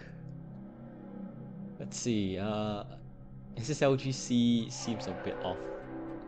I can see that, because it did get a nerf this update. Free Fantasy shields curl, sorry, shields, total shield boarding, yeah, you buy it, okay, fair enough. Knight B, waited earlier, Knight B is in B tier I believe. Yeah, Tukobi has 2 shields. 2 shields and good weapons. Wemby B, yes, was rated in like B tier I believe. The ship between Tukobi and Carnelian. Yeah, that's Vampweed C, which is kind of broken. Hacker C, Hacker B. Hacker B is one of my hot takes, but not the hottest take I have. I think. Oh, I forgot to rate Knight B. My bad. That's what was causing confusion. Hang on, I need to check where it was in my tier list. It was like B tier or something. It was bottom of the B tier. Yeah, it was there. Okay, cool. Alright, that's fixed. Let me just do a quick glance and make sure I didn't leave out anything by accident. Okay, I think everything else here is like very high standard, so yeah, that checks out. Okay. Cool. Let us get started on the final stretch, the S- tier. First things first, starting things off, we have, if I can find my list, Prime A. I do believe some people don't like this ship, but it's actually good. Yes, it's a bit not so comfortable to play sometimes because of the system restriction, whereby you can only get either weapons or cloak. You can't get both. And that can be awkward, but you gotta keep in mind, you still have an energy shield, a 7-point energy shield. I wouldn't say you don't need weapons. Okay, yes and no, you don't need weapons early on. You absolutely shred through early game just fine. Late game, I think there's more of a contention for whether you want weapons or cloaking, and I think it depends on whether you get good weapons. That is true. Yes, your starting crew it's fine. Emperor Manipulator allows you to do things you normally can't do, like just having Crystal, for example, just makes your boarding so much more effective, because then you can, if you manage to lock crew outside weapons and then move your crew into weapons, you can delete weapons. Even then, if you don't do that, you can bait crew into cubes, move them the weapon, and shred. Just as long as you can somehow get onto weapons unimpeded, turn on Temporal Manipulator and it's gone. Now, yes, that may not be an easy thing to do, but it is possible. Even with these 3 starting crew, you can shield bait. You can leave the party in like fields, and the other 2 go to weapons, accelerate them, and they'll sabotage it in no time. True, very valid. Excellent mini ship design. Everything about the ship is awesome. Yeah, so it's just a matter of getting comfortable playing without weapons and cloak at the same time. I think that's really what it comes down to. Because there's no way I'm gonna say this ship is bad defensively. It has regular shields on top of an energy shield.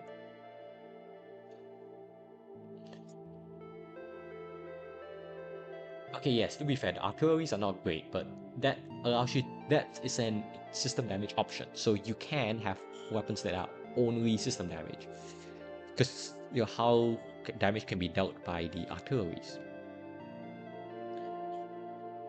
Yeah, that is true. That is the one downside. Like, you can be actively nerfing your own crew. So it depends. More often than not, I would say it's just net neutral. But given how good your offense is, it shouldn't be too big of a deal. Chungus 8. It's not that big. Well, no, you know what? I can kind of see it. Never mind. I can kind of see that. Okay, next up, S minus. It's still going to be auto A. Yes, I know Dirks got nerfed. I still think starting with 2 Dirks and an Amp Flag is still insanely broken. Combine that with the fact that you have anti-spiral measures in the form of maintenance drones.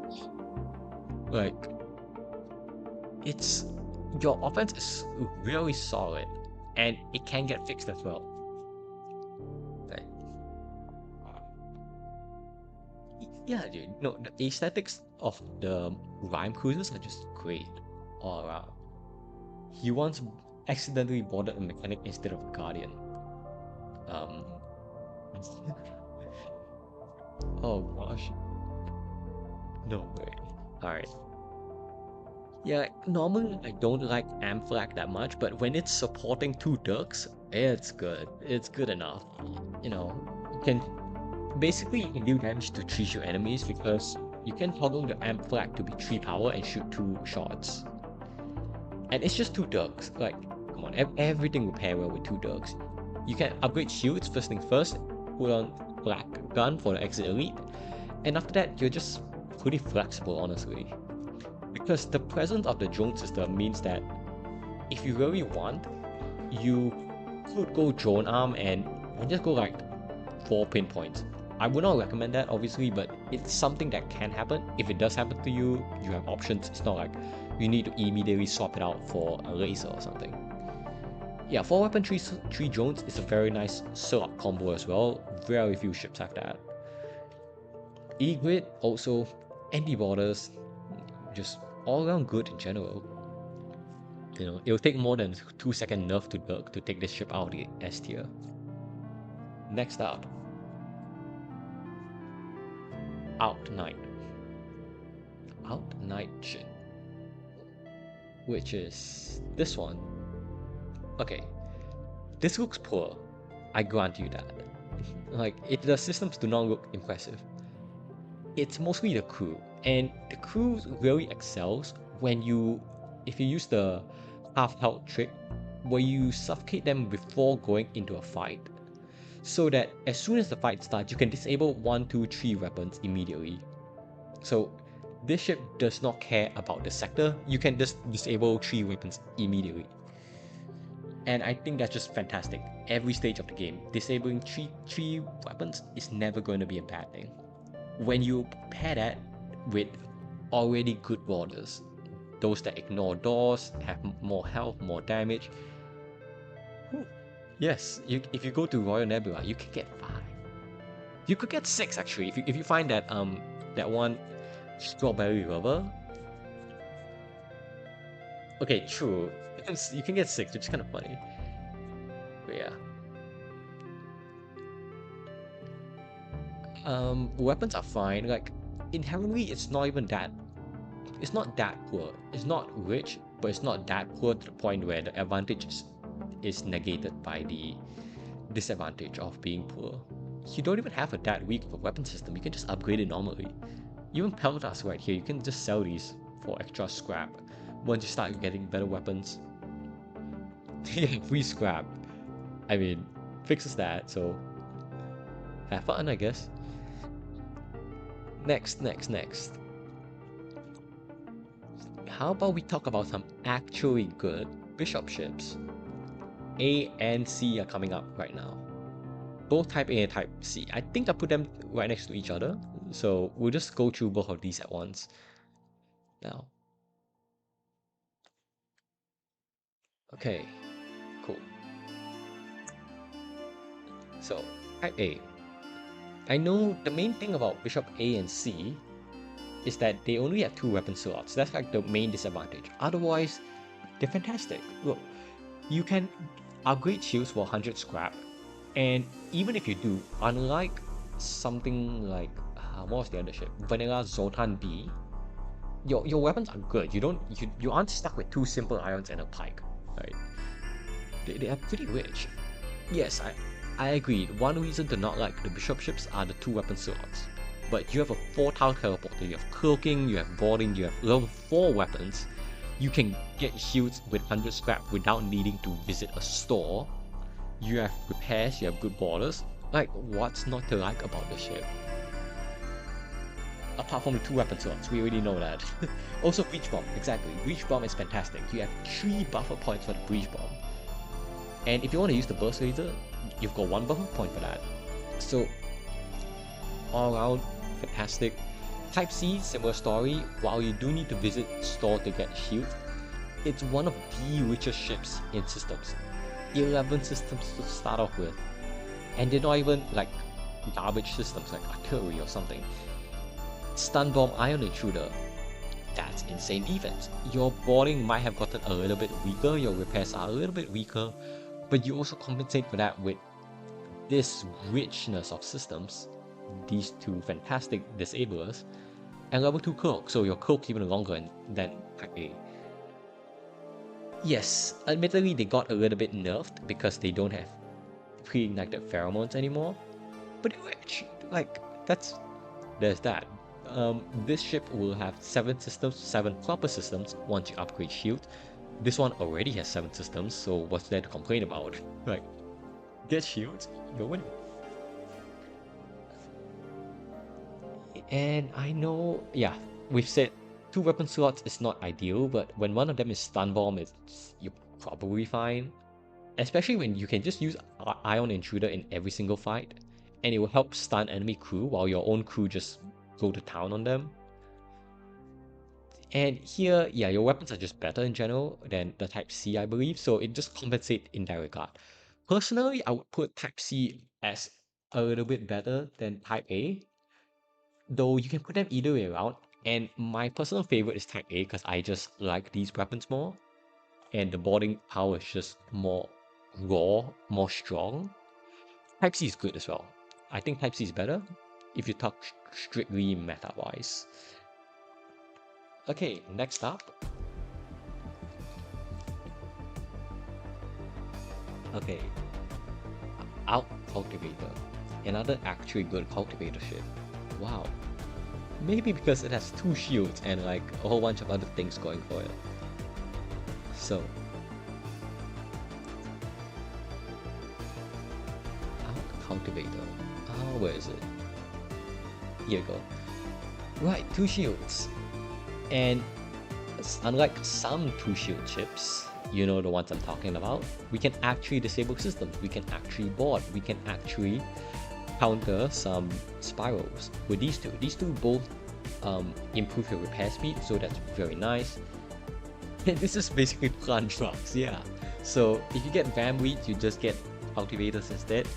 And if you've ever played with 4 cultivators, you know how OP that boarding party is. Not even bishops stand a chance. Especially if they board you, because all of them lose 50% max health. So yeah, main weakness, weak weapon system, that's totally fine because you already make up scrap with your better shields, better crew. Yeah, you could see this as basically being a straight upgrade to the normal Confederate A. I guess it does make this a bit more, this ship has a bit of an awkward time accommodating other crew, but it should be fine because even if you can't accommodate good repair crew, you have good repair drones, so it kind of counters out, in a sense. Alright, next up, Free Mantis C. So, yes, this is one of the more questionable S- ships, but I do think it has enough going to justify its placement here. So we already started with Shield and Zoltan Shield, which is immediately a fantastic combo, and you have boarding to crew kill, and you have level 3 weapons. You don't even have a weak weapon system unlike some of the other Free Mantis ships. The main weakness is Reactor, and for what they tout about the Reactor in the description, saying like it lacks in reactor power to properly sustain its systems, it's just 4, that's it. It's not even like a 1 or 2, it's 4. You just upgrade once and you've already gotten past the weak reactor problem. Zoltan Deleter wouldn't really use this even though they buffed it. Like, I mean Zoltan Deleter is fine, but I already have Teleporter, and it's also the selling price. 50 scrap selling price That's almost a burst laser too, which I can pair with chain gun and just have a gunship. A gunship boarding ship with Zoltan shield. So yeah, to me, I've never felt the need to keep Zoltan the Leader because I already have borders. It's kind of like that TRC weapon, Virulent, if you think about it. But except Virulent doesn't have such an attractive selling price, which is unfortunate for Zoltan the Leader. But yeah, Dusk is also a good burst damage for crew killing, and let's talk about the fact that Martyrs got buffed, or well, reworked, but I consider it a buff. They can start fires, so wow, you have yet another possibility for system damage. It's not consistent, but it's a bonus, and we take bonuses very nicely. It is funny, yeah, I won't lie, it is definitely funny. I tried keeping it, but ultimately I just sold it for a better weapon, I think. So yeah, and synthesized pheromones helps your mantis, helps your borders. It's just fantastic all around. Shields, boarding, energy shield, and no real weakness aside from like 1 bar short of a standard reactor. And after this, we are gonna talk about Peacekeeping B. Oh yeah, this ship used to be like really good. I think I had it in double S tier, but the single Lost Sun nerf definitely hit this ship because back then, this ship was insane. Like, absolutely insane because you had level 2 clock, you had Zoltan shield, you also had the ability to board the ship and instantly start fires. But we've taken that out of the picture, so it's not that consistent anymore. Is it good? Yes. Is it super consistent? Not really. So I can't really, in lieu of the fact that this also has a weak weapon system and Nyx is not that great of a missile compared to other missiles, I can't put this too high in S. Yes, it is still good. You have borders, you have great system levels despite having a weak reactor. Zoltan shield, Lost Sun is still Lost Sun, they are still good. But it's not as consistent enough to make it into the double S tier anymore. But also, expanded circuitry, that's nice. You don't have to run the Zoltan all the way into engines anymore, so I guess that's a nice... I would say that's a buff. You can keep the Zoltan cycling between these 3 systems and you will get the full benefits of power, so that's nice. A bit of a compensation, but not enough, unfortunately, to keep it in the double S tier. They didn't have expanded circuitry, which was the reason for level 3 pilot, but it's there. Yeah, that is true, so now the piloting is kind of just nice bonus. You can use it for some blue options. Alright, what's next? Another Zoltan ship, your reactor gone ship. Let's talk about Ministry C. So, Ministry, as always with this ship, I've always been a bit dubious about ranking the ship. Like, yes, halving the enemy's reactor is kind of a crazy advantage and you can do it for free every single fight. But you don't exactly get to choose what they turn off. I think there is a set of rules like for deciding what the AI does to power off its systems. But I think there are also some enemies that for some reason have way too much reactor power compared to what they need, so then it's less effective against those enemies. But ultimately, your offense is surprisingly good because when you nuke half their energy with your augment, their offense is also crippled. So just having solo weapons is not that bad of a thing, especially when you have energy shields and regular shields. Plus, the fact that you have all conservative weapons means that your next weapon can just be 1 power and you can start using it immediately for free, which I always think is nice. And if you have a 2 power weapon, just put it in, upgrade weapons once, and you can use it alongside 3 conservative weapons. So I think that's just a very nice thing. One thing that's a bit awkward is that if you get an additional augment, you can't really keep it because you can't internalize emergency generator yet. But that's not that big of a deal, honestly. So overall, I think this ship can keep you safe long enough to fix your reactor problems and get better weapons. And EMP field continues being strong all the way until the late game, except against the flagship, but that's fine. If you reach the flagship, you should be winning already. So beyond that, it's just good. Halving your enemy's reactor will never not be good. And up next, as someone was talking about a lot, it's going to be the absolutely murderous Radiant Gas. Or, well, yeah, call this Radiant Cruiser. Right. So, okay. 18 seconds, 18 damage per second to any border. Like, the only way you survive this is by being immune by default. Everything else just melts. Yes, admittedly, this ship has some issues. You know, airlocks and weak oxygen. So if you get hit by a breach bomb into oxygen, you might get cooked. Good thing is you do have a mechanic, so it's definitely not as sketchy. Like I forgot if this used to only have 2 radiants. If it did have 2 radiants, I think this would be a bit lower, but if you have a mechanic, it's not that bad, because you can hop in, fix O2 and get out. And then at least you don't just completely die, right?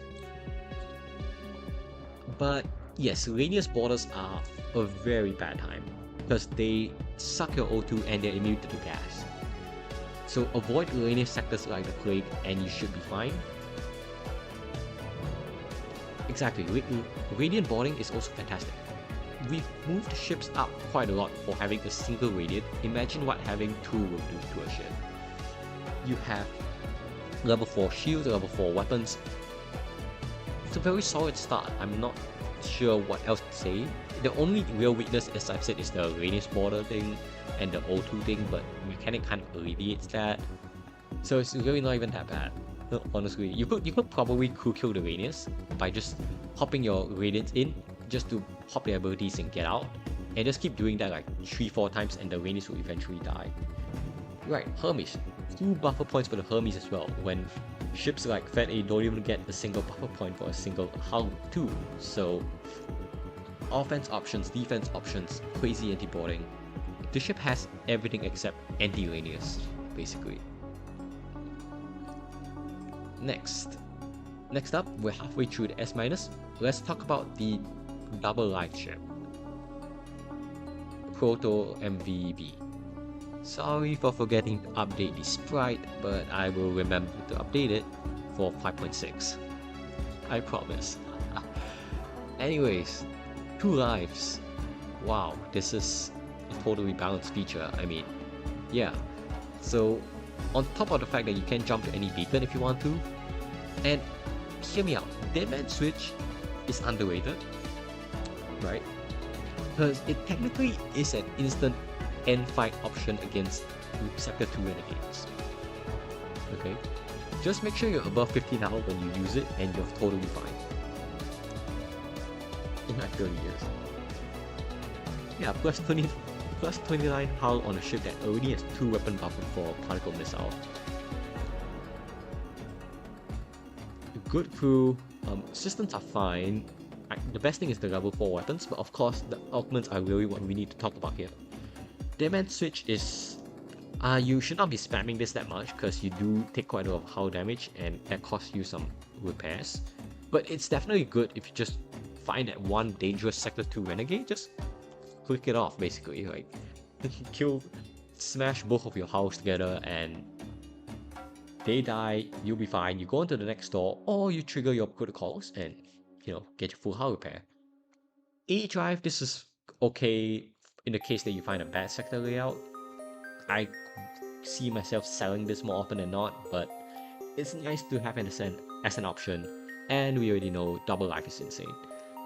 One thing I will say though, I don't like how the fact is that your weapons are kind of slow. Like Floss Laser is not that slow, but it's only 2 projectiles. But yeah, no, yeah, nothing else to say about this. It's just particle missile is fine, but it's kind of an awkward synergy here. I feel like I'm not sure. I do feel like the synergy is a bit awkward here, so if you get some other 2-power laser, you can turn off particle missile and keep it here for emergencies. Then that will be really nice. Yeah, too bad it's not 8 attack. That would be even nicer.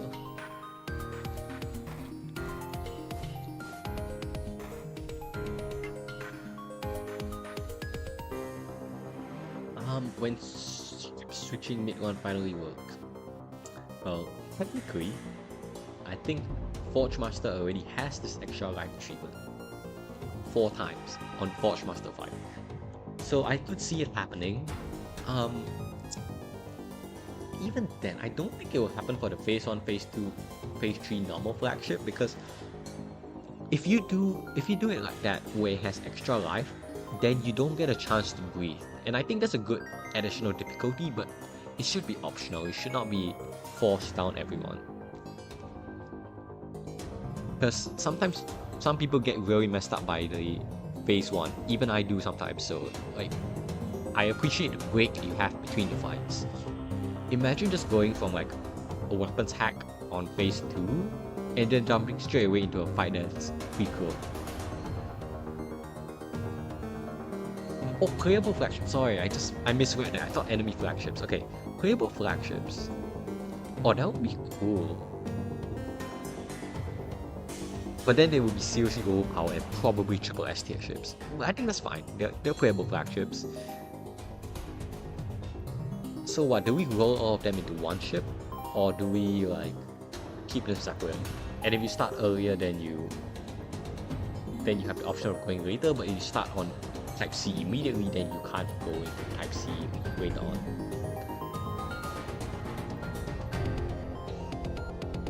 I guess you can have the option to start off with any one of them. It's just that if you start off with a Type A, you literally have an advantage to go on and start with, or at least transition to any of the others. So yeah, I could see it happening. It's probably nice just for the lore, because especially since it doesn't really matter that those ships are overpowered, they are already strong enough as they are, so it should not be that big of a deal. Okay, next up, Astro C. Whoa, shield cloak boarding, who could have guessed? This will be a top ship. Like, wow. The one thing that keeps this ship below the other shield cloak ships is the fact that it has a level 1 weapon system. So, Burst Laser is great, especially on a 4-slot ship, but not by itself. And human boarding is a little bit slow, which, yes, it is mitigated by the... it's not as big of a deal because you have shields and cloak, but compared to other ships that just do have shields and cloak but are better at killing the enemies, Casual C is a bit behind compared to those ships. And by a bit behind, I still mean like it's minus souls. It's not a big deal. Yes, it's a refresh part. And yes, I'm pretty sure Exovest replaced low friction suits in a way. And they made it buy purchasable mid-1, so that's nice. Okay, give me a minute, I'll be right back, like really quick.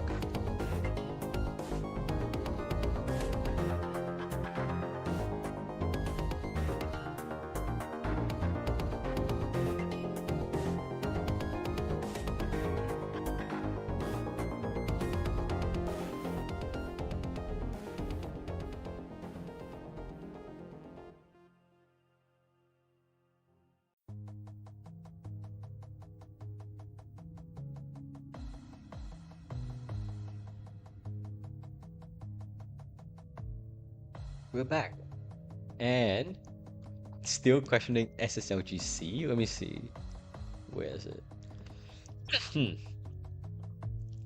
Ooh, yeah, it might be surprising. It's not even in this tier, it's a bit higher up.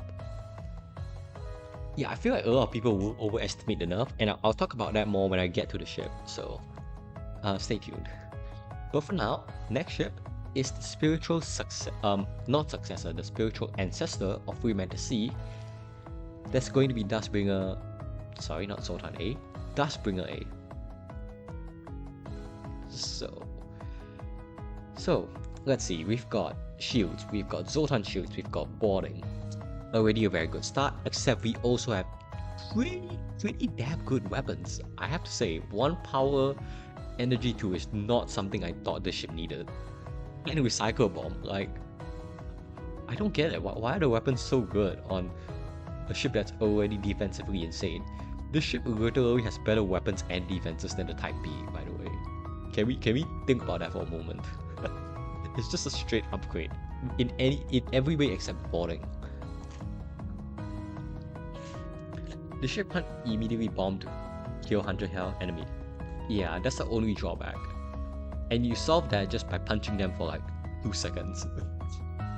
That's it. You punch them for 2 seconds and then you pop the ability. Boom, they all die. Yeah.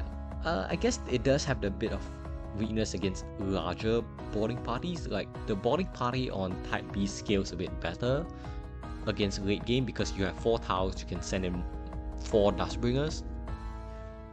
But it's fine. If you're that worried, just sit back, relax, shoot a recycle bomb at them a couple of times, and then send your guys in. That's all. The weapons being this good gives you a lot of options. You can get missile... Like, can we talk about the fact that this ship has 12 missiles while having no ammo-consuming weapons? I don't get it. What? At most, give it 2 or 3. Recycle bomb does not need missiles. Why does it have missiles? Anyways, that just means it's even more flexible in terms of its weapon offense. You can get lasers, you can get missiles, anything works. Either way, you just swap out either the recycle bomb or the energy 2, and you have a solid weapon setup. So yeah, there's a lot of good things about the ship and basically no bad things at all. Next up. I got confused. I think I put Vanilla Crystal B and MV's Elite Crystal on the same tier. Basically the same place. I just forgot which one I put better. Because they're honestly so similar that... I know they are different. But in terms of power-wise, they are pretty similar. Similar enough that I don't really care which one's back and forth. You can choose. Both have their advantages and their disadvantages compared to each other. So, Elite Crystal. Let's look at this. Yeah, not so bad ship, unfortunately. We are not living in vanilla days anymore. Okay, so obviously both ships have the insane huge boarding cloak combo. Now, advantages of Elite Crystal. Sentinel boarding is absolutely broken. I think... Wait, the vanilla type B crystal have level 1 weapons. Okay, so yes, it does have level 1 weapons. That's another point in favor of Elite Crystal. Its weapons are not poorly leveled and it has sentinel boarding. Its weaknesses are the 2 weapon slots and the lack of oxygen and the locked crystalline armor. Now if we look at vanilla Crystal B, the advantages: 4 weapon slots, oxygen allows you to accommodate more crew, crystalline armor can be sold, and the disadvantages is that your weapons are weaker in terms of level, and your crew is weaker. So it depends on what you prefer. Personally, the sentinel boarding advantage is not as insane compared to layman ship because you already have 3 crystals, so you kind of can replicate that in the sense that you basically get most of the value out of crystal lockdowns when you use it 3 times in a row. Anything more than that is kind of excessive, especially when you consider that the other ship has to deal with only having 2 weapon slots. So yeah, I'm not gonna bicker too much about this. I think they're interchangeable. It's up to you, whichever one you prefer. So we'll leave it at that. Yeah, that's basically the only bad part, but even then, it's not too bad. The main good thing is that you can sub-touch systems while having shields and cloak. So it's a pretty insane safety net, I would say.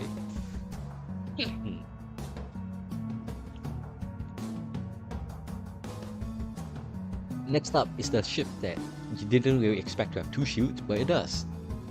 Triple B.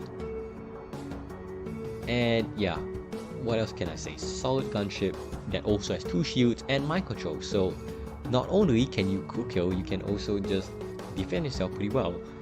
Crew's fine. It's not even as bad as Slug A that only has 2 crew too. Oh, that is so true.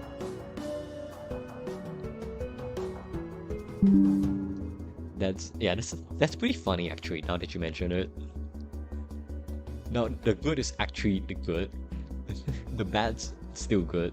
The ugly is actually horrible. So anyways, yeah. Healthy system levels. So basically that means the only downside is the 15 hull. I wouldn't really recommend gambling on this until you're super far ahead, but at that point you may as well just sell this early game to get a bit more scrap in the bank. Because if you sell, I wouldn't really sell defense laser until you get some free replacement weapons, but technically you could sell the augment and defense laser to get burst laser 1. No, I said not recommended early game, at which point you may as well sell this and then save up the scrap to buy Crab Bucket, because Crab Bucket has more options than Gambling Machine. That's what I'm saying.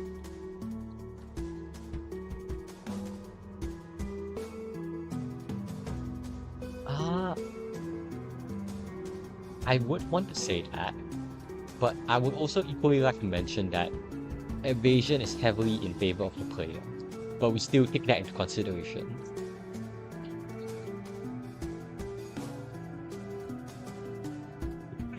Exit storage check. Wait, okay, that's kind of insane. If you get lucky, you could just get... You could win the run off the gate. Oh, that might be a double S tier. That might make this a double S tier ship. I'm not gonna lie. Alright. Okay, that aside, very stable ship. Let's move on to Rebel C. I had a bit of a conundrum with the ship where it could be better, it could be worse. Now, one thing I would say that's better about the ship is that Falcon being buffed means you do not need the defense rate to fire or the artillery to fire. You can immediately shoot the Falcon as soon as it is ready. The artillery is fantastic as usual. 2 shields, never a bad thing. And overall, I mean, this ship definitely got better just because Falcon got buffed, so every ship that had Falcon is now better. It's just that it is still a little bit slow. Definitely not as slow as Equinoid B, which is the other 2-shield ship which has a horribly slow offense. But I think slow enough that you can take chip damage from Sector 1 enemies. Slow enough that if an enemy fires a burst laser at you and hits you with weapons, then you may have to swap over to the defense laser and just tank a bit of L's, I guess. But it's really not the end of the world, for sure. And I think this is one of those ships that it just scales so well into Sector 2 enemies that the Sector 2 renegades, they are dangerous, but they typically can't completely kill you through 2 shields. Especially considering that because you start with 2 shields, then your scrap is funneled towards weapon buffers or more weapons or hacking, then you're even more safe. So despite this, even the starting loadout will be okay against Sector 2 renegades because Phase Ion is kind of crazy, right? I mean, the crew's fine as well. Not the best against borders, but it's fine because your vents are also quite nice, I have to say. Medic gaming, indeed. Medic gaming on a clone-based ship is peak. And you can sell the decoy briefs if you want to. I have no opinion on selling this. If you want to sell it, you can. If you don't want to, you want to keep it, that's fine as well. Get you a couple extra jumps, which is always nice. Now, next up, after I drag up Rebel C, it is going to be Knighted C. This is... I don't know whether this is a hot take.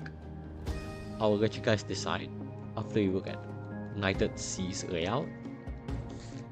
No shields, no cloak. This is one of the best no shield, no cloak ship. And it is surprising because it has 15 hull only. But when you look at the loadout, it makes sense. Very few other ships start with 8 equipment in general. Okay, I agree. The fact that it doesn't even have a knight is a bit weird. But putting that aside, Saboteur is nice as well for sabotage. Like, it's rich. Efficient helmet is nice. Tons of repair options.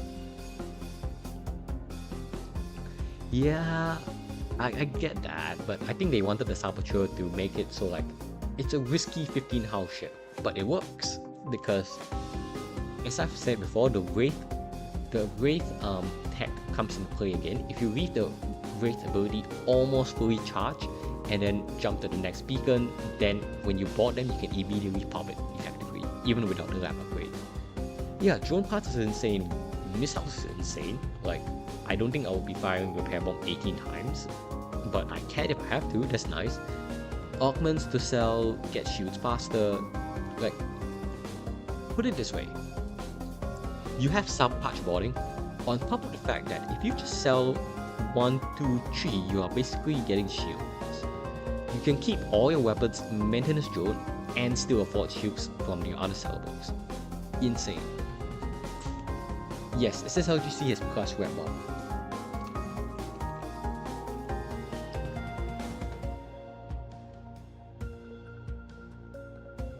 Yeah, once you get shields, it's like, what really kills you? If you get shields without having to sell the hull repair drone, what kills you? Well, you have maintenance drone, you have repair bomb, you have this offense, which is not amazing per se, but you also have sabotage boarding. So you're just, I would say, surprisingly well defended.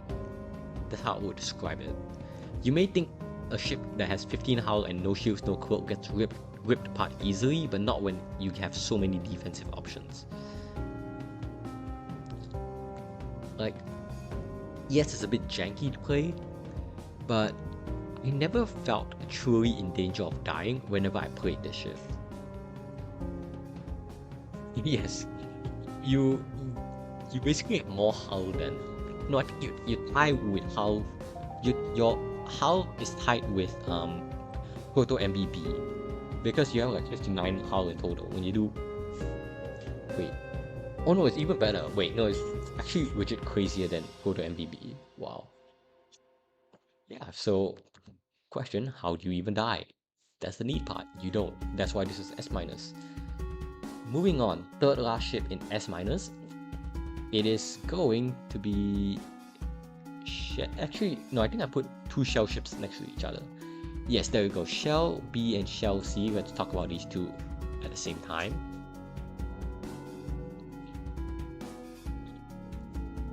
Okay, first of all, neon lights on Shell C are extremely cool. But aesthetic aside, these are also very solid hitters. Because, what do you think? Guardian boarding. I think this might be a little bit strong, don't you think? And on top of the Guardian boarding, you have a regular shell as well on both ships. So you can just nuke 3 system damage instead of... Yeah, Cloak is awesome, I have to say. Now, these two ships are slightly different, not by much. I think... Wait, correct me if I'm wrong. They nerfed this ship by making the Spore... They changed the Spore 2 into a Spore 1. But then they also made... But that also means that the Spore Launcher is faster. So it's like... It's not even that big of a nerf, even though the weapon power went down 1.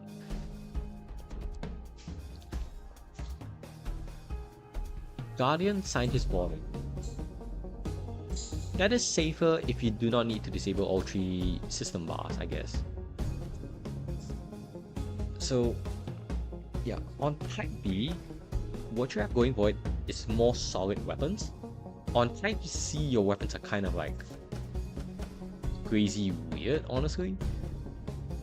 I will say, I don't think you really need a Scientist boarding since they added Analyze, but in reality, you should be swapping these out anyway, so maybe you do one Scientist eventually later on. But you do get mind control on top of all that, so yeah, these two ships just have a lot going for them. Not to mention toxic gas and fuel buffer, like just even more perks on top of already having good boarding. So some ships just keep winning, I guess.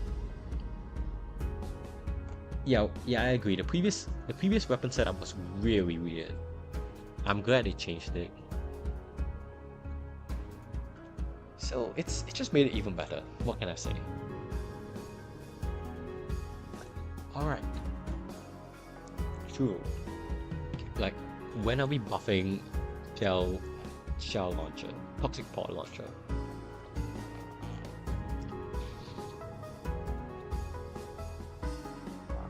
I mean, it's in theme. The weapons the ship has is bad. That's why the Renegade cruiser weapon also is bad. It's all intended. You know, the toxic pod is actually good. Regular is hot garbage, honestly. And the final ship in S minus is going to be Kurabi. Yet another shield cloak ship. I have a bit of mixed opinions on this one. Like,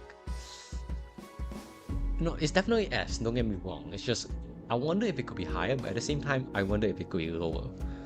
Don't know if that makes sense, but the main thing is that the surge controller, it is nice, but you have to wait for it. And while you're waiting for it, what's your way of disabling systems? Hull 1. Yeah, you'll be surprised. The ship starts with Shield's Cloak. And honestly, I think maybe it needs it, because without that, it's like, it might be even worse than Type A.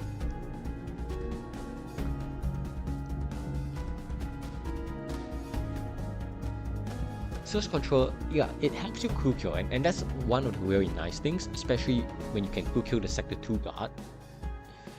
Yeah, Firebomb is definitely self-order, but trying to power both the Firebomb and the Hull 1 at the same time, so that's weird. Like, this ship is hard carried by the fact it has shields and cloak, because the rest of its offense is nice, but it is slow. And yeah, Surge Controller, it really gets to pop off once you actuate like 2 shields, then you're pretty much set, right? But until then, it's...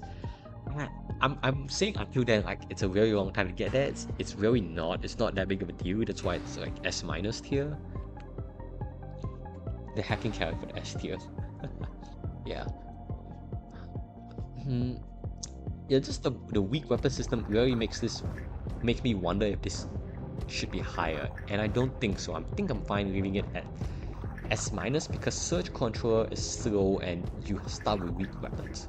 Hard carried by Shield Cloak, but not too much outside of that. Yeah.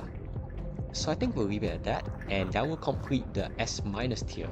So now we're moving on to the S tier, where we begin with the absolute biggest glow up in all time of FTL Multiverse. I think you already know what ship I'm talking about. Not a single balance.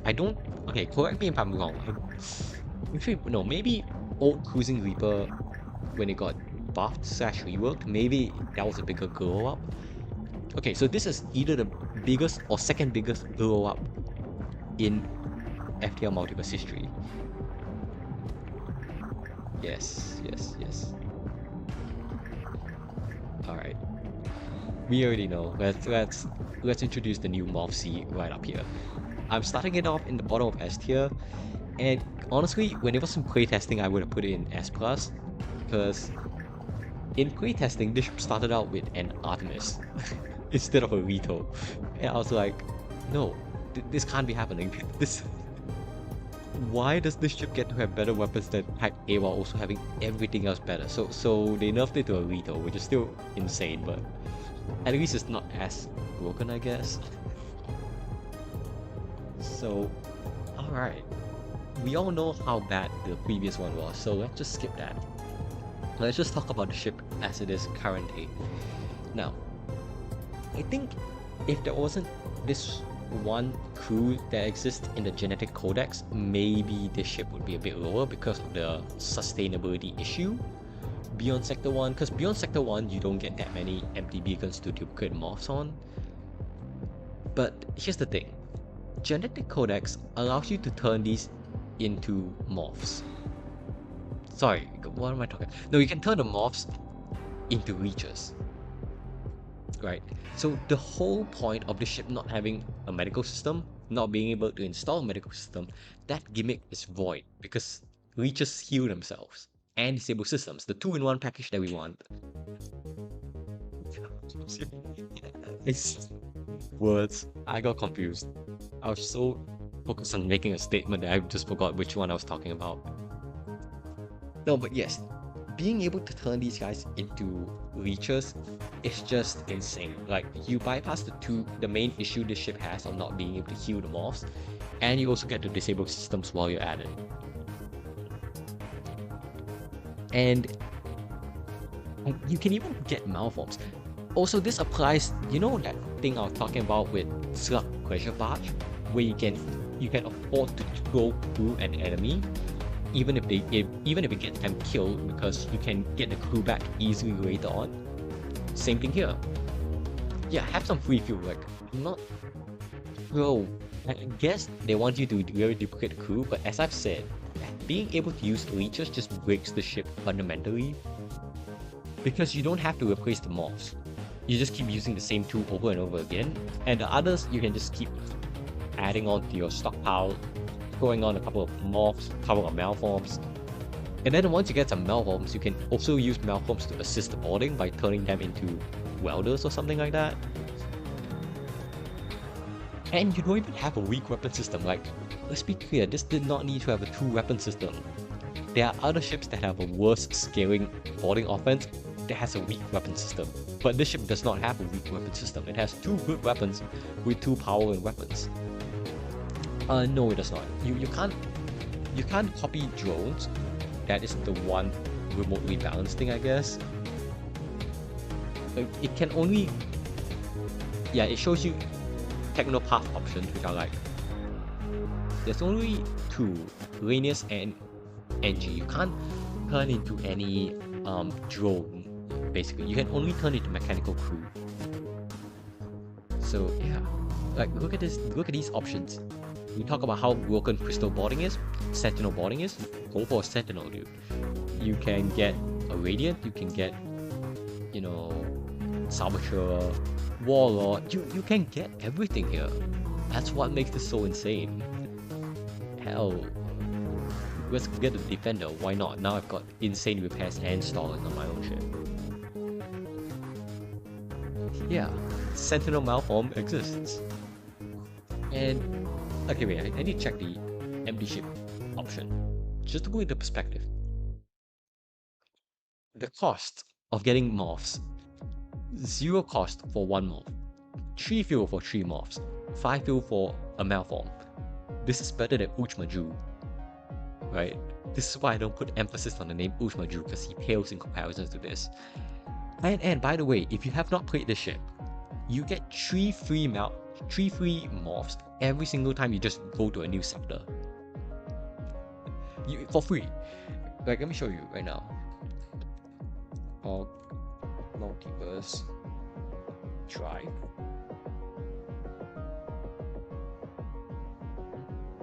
Wait, did I?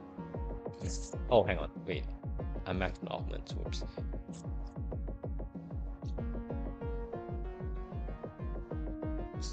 Yeah, I hate to disrespect things like that, but it's gotta be done. Yeah, also, you can actually...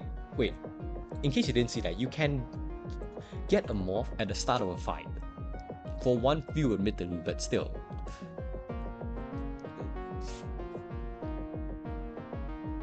Yeah, like, look at this.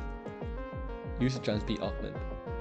Boom, 3 free morphs for every sector you go to. you could just not have... No, it's physically impossible to have no empty ship beacons in Sector 1, because after you defeat the Exit Elite, you get an empty ship beacon. But you could do nothing in those and still have 3 extra crew going to Sector 2. Like, so what issues does this ship have? I don't think it has any, really. And also, yeah, if you get a Dr. Drone, game's over, you just win. just turn like 2 of them into technopaths and abuse the 16 crew space on the ship to get 32 morphs in total. You can get 32 malforms if you wanted to, just buy a whole bunch of fuel. So it's fun, it's broken, it's everything that the old Morphsy could never be. And yeah, I'm happy with this. Maybe okay, there's one issue I have with the ship is that it kind of overshadows Uujmaju too much. I feel like we need to do something about that. Either buff Uujmaju, which I think would be a good choice, give Uujmaju a medical system to start with so we don't have to have this whole debate of like both ships don't have medical systems, but yeah. 32 mobs, yes, exactly.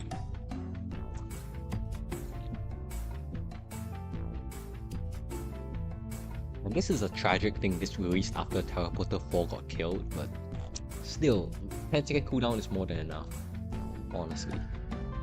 Okay, enough glazing the ship. We know this is S tier. That's it. Next up in S tier, Rhyme C. Now, I was a bit apprehensive.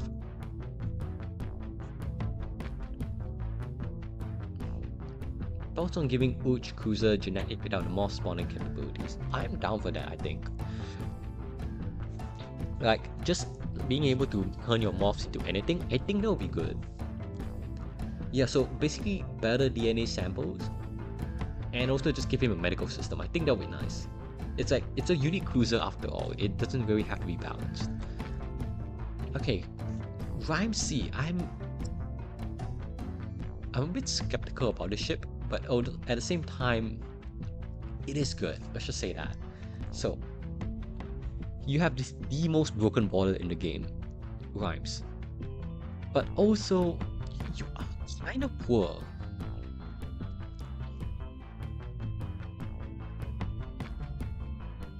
You're kind of poor.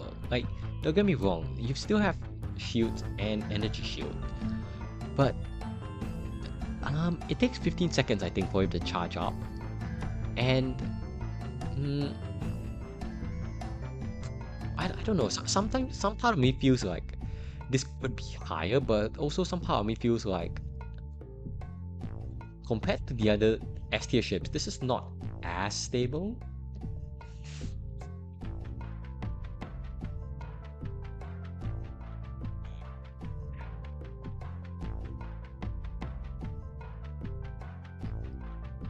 Recon TP is a priority. Yeah, you can. It tempo manipulator pairs quite well with Rhymes. But after 15 seconds, he deals 2x damage, which is good, but it's not enough to wipe the entire ship. After 30 seconds, he deals 4 damage, which is good enough against 2 ships with 2 enemies, but not good enough against ships with 3 enemies. I don't think. No, you can. It's just that it'll take a while.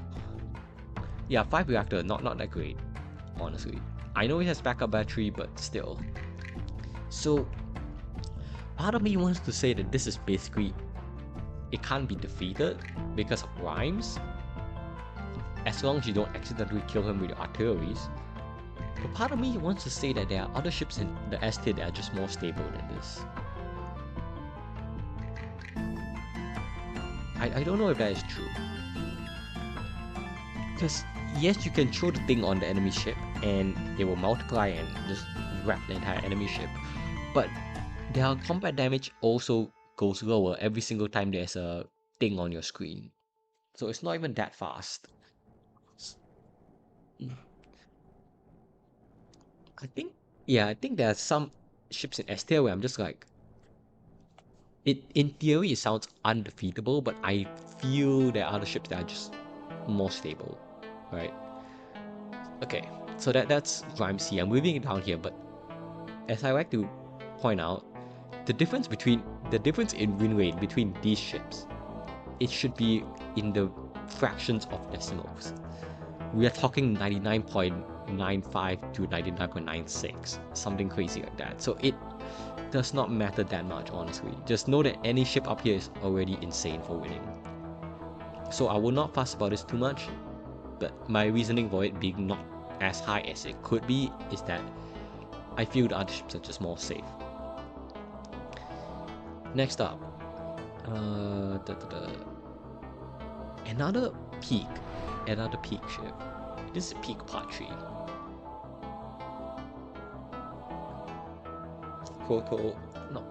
Prototype. Prototype C. Remember when this ship used to suck? Oh, those are the days. This ship, the offense used to be so bad on the ship, and then they gave it actually good offense, and it's now kind of crazy. So, we have payloads to get out of fights that are dangerous. Except we also have repair capabilities. And, like, I don't buy that this offense is amazing, but it's fine. You can replace this iron later on. You also have a pest drone, which I don't know why the pest drone is here, but that's cool because now you can even crew kill the Sector 1 guard, but you're not supposed to with magnetic payloads. P. Yes, everything about this whole timeline is P right now. And I know you only have 3 random crew, but that's typically good enough to just defend yourself from anything, especially when you consider the maintenance drone solves any possible repair issue you have. Yeah, no, I think because beforehand it used to have a Suyari and the repair bomb, and it was kind of garbage. The Suyari as a single offense is really bad. When it has Suyari, it's basically a similar situation to Equinoid B, where your potential is insane, but the starting is just so bad. Then they give this an actual functional offense, and now everything seems excessive.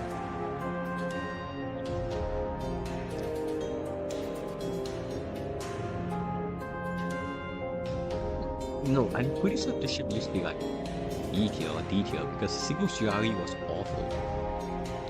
And also, the cost of payloads used to be more expensive. I think it used to be 30 scrap 5 missiles, which is not that big of a deal, but it's just another point against the ship in the past. Now, it's so nice, everything about the ship.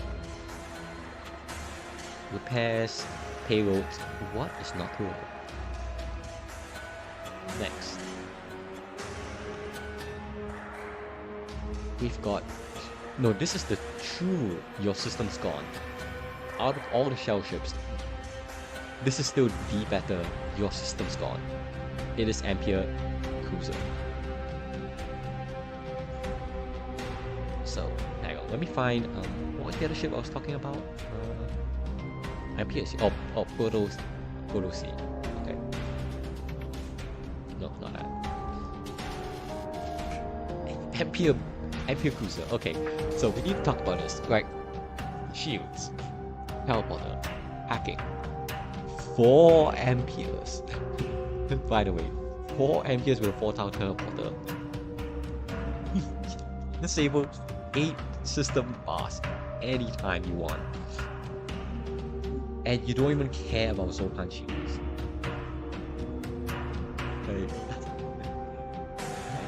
Yeah, the amount of things this thing can disable is absolutely criminal. The only bad thing is it doesn't have medical, and the weapon system is weak, like it's got 1 power only. Yeah, I know. Even Hydeo would be impressed. I get the idea is to like disable as much of the enemy system as possible, but this is excessive. And I get that, but I feel like maybe if you want to keep in line with the gimmick, you should cut shields, or at least make shields 1 power, so you do have an actual, you do have something you need to compensate for.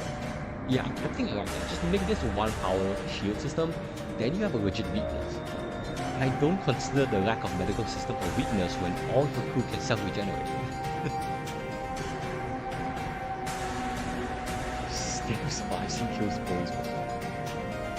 Yeah. So, insane strengths with not much weaknesses, that's why it's up here. Let's move on. Next up. Electric. Let's talk about rapid weapon. I guess. Human functionality in a free weapon at the exit elite anyway, so. Yeah, like. that's the worst part about the ship, and that's it. But it's really not that big of a deal when you have to hate system disable, system disruption. So yeah, I mean, if that weapon, it would probably be like borderline double S tier. So yeah, maybe that slight weakness just keeps it S tier instead of double S. Yeah, that is true. You do not like the system. Unlike Outcast B, for example. Next ship, actually, we need to talk about the other Leech ships as well. So, Leech C, Irgun C, and Revolutionary C.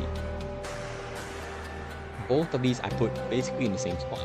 It's up to you whichever one you're gonna put in front of the other. I think they're both very, very strong ships. So, one is a cloak ship, the other one is a shield ship. That's really the main difference, because ultimately you are boarding, you can disable systems while also having cloak and hack. When you get shield, you have your full system setup, which is kind of crazy in sector 1. Yes, your weapons are kind of mediocre, and this goes for both ships. The weapons are kind of mid, but the fact that you have reach boarding paired with shields or cloak and hacking is more than enough to just put the ship in a very, very safe situation no matter what. And these two ships both have clone base, so you... What's going on? Yeah, they have clone base, so you can just throw your reaches onto the enemy ship. You don't care if they die, they'll just come back. Do they both have backup? They both have backup DNA. So you can just throw your leeches onto the enemy crew with no regard as to whether they die or not, because you can just clone them. And you can hack them as well. And you have shield or cloak, whichever one. So I don't know. I really don't know. I get that they each had their supposed gimmick of like slowly packing away their enemy ship. But you also can just completely disable the enemy, so what's the point? And this one is supposed to be a suffocation ship. Why do you suffocate when you can just board and kill them? I don't know.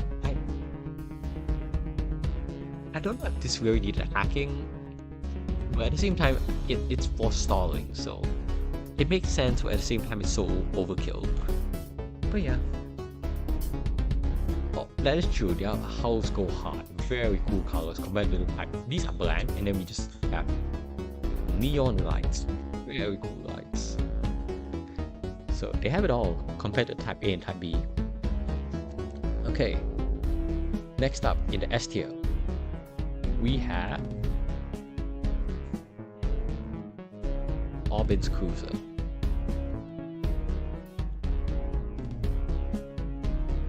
Okay, so this is generic boarding ship, but dialed up to the extreme, because while you do not have any extra systems, your weapon is insane and your boarding crew.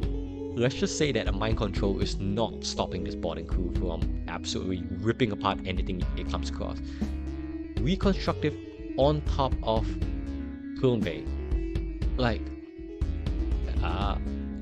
do they even die? We don't even have to refresh their skills. So, you can ignore Zoltan shields as well. So the one weakness that missiles have is completely negated by the fact you have Hardline bypass. Sultan power of 3, basically. Like, when you activate all of their abilities combined, you are dealing 12 damage per second to enemies. And this is not even like barring your...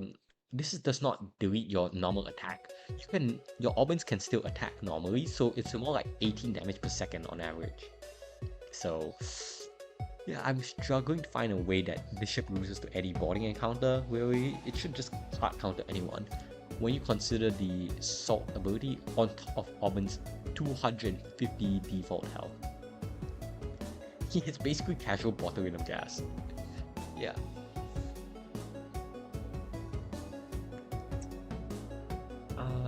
I mean, yeah, salt plating is good. We've really talked about that.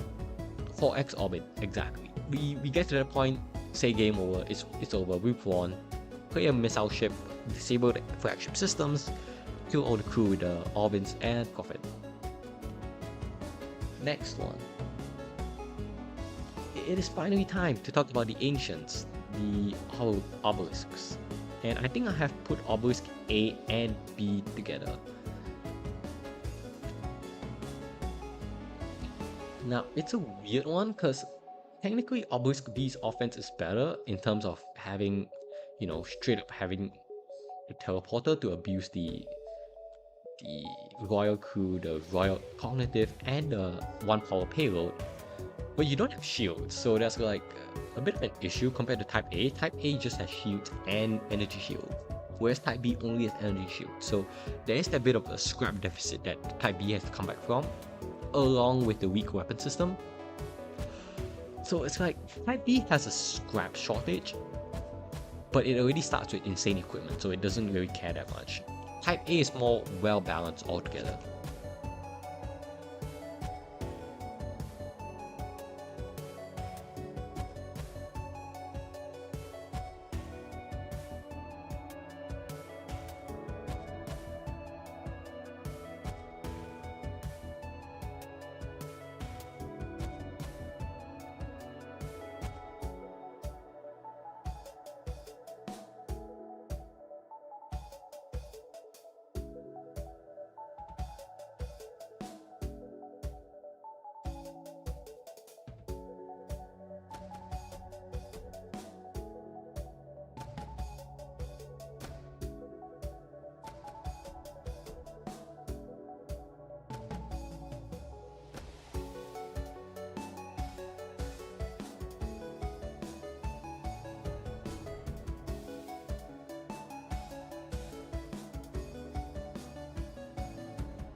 Oh, sorry. Yep, I kept it muted. My bad. I forgot to unmute.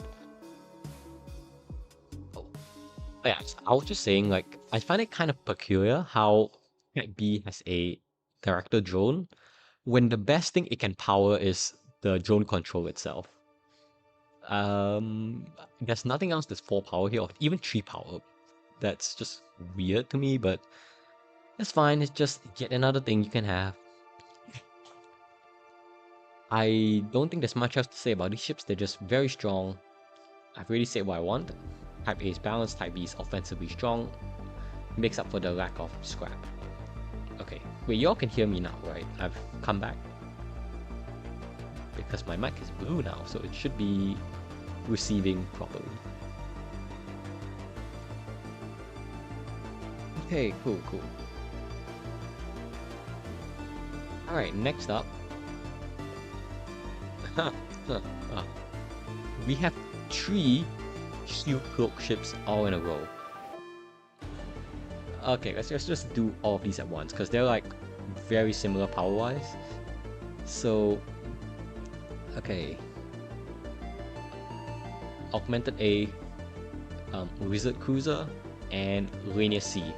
Wait, did I get it right? Let me double check. Yep, there we go. All of these have shield cloak for some reason or another, and that has just made them broken by default. Because while Casual C has that slight issue of the offense being a bit meh, these ships don't have bad offense at all. Like, we'll start with Linear C. So, Breach Bomb, already a great sign, and boarding with a welder. So, there's that, I guess. Respirators are sellable, nice, no weak system across the board, not even a weak weapon system. And, oops, wrong one. Okay, now looking at Augmented A, we've got a weapon that's insane if you can keep it protected with Cloak, and you can just use this to save missiles. So, I don't really know what else to say about this, but keeping the Carnage well protected means you just win, because once you fire the Carnage, the enemy just dies. Next up, we have the Wizard Cruiser. Flag 2. Yes, on top of boarding, on top of shield cloak. Yeah. Okay. I don't think I need to elaborate on these, do I? It's just, it's just an overload of power.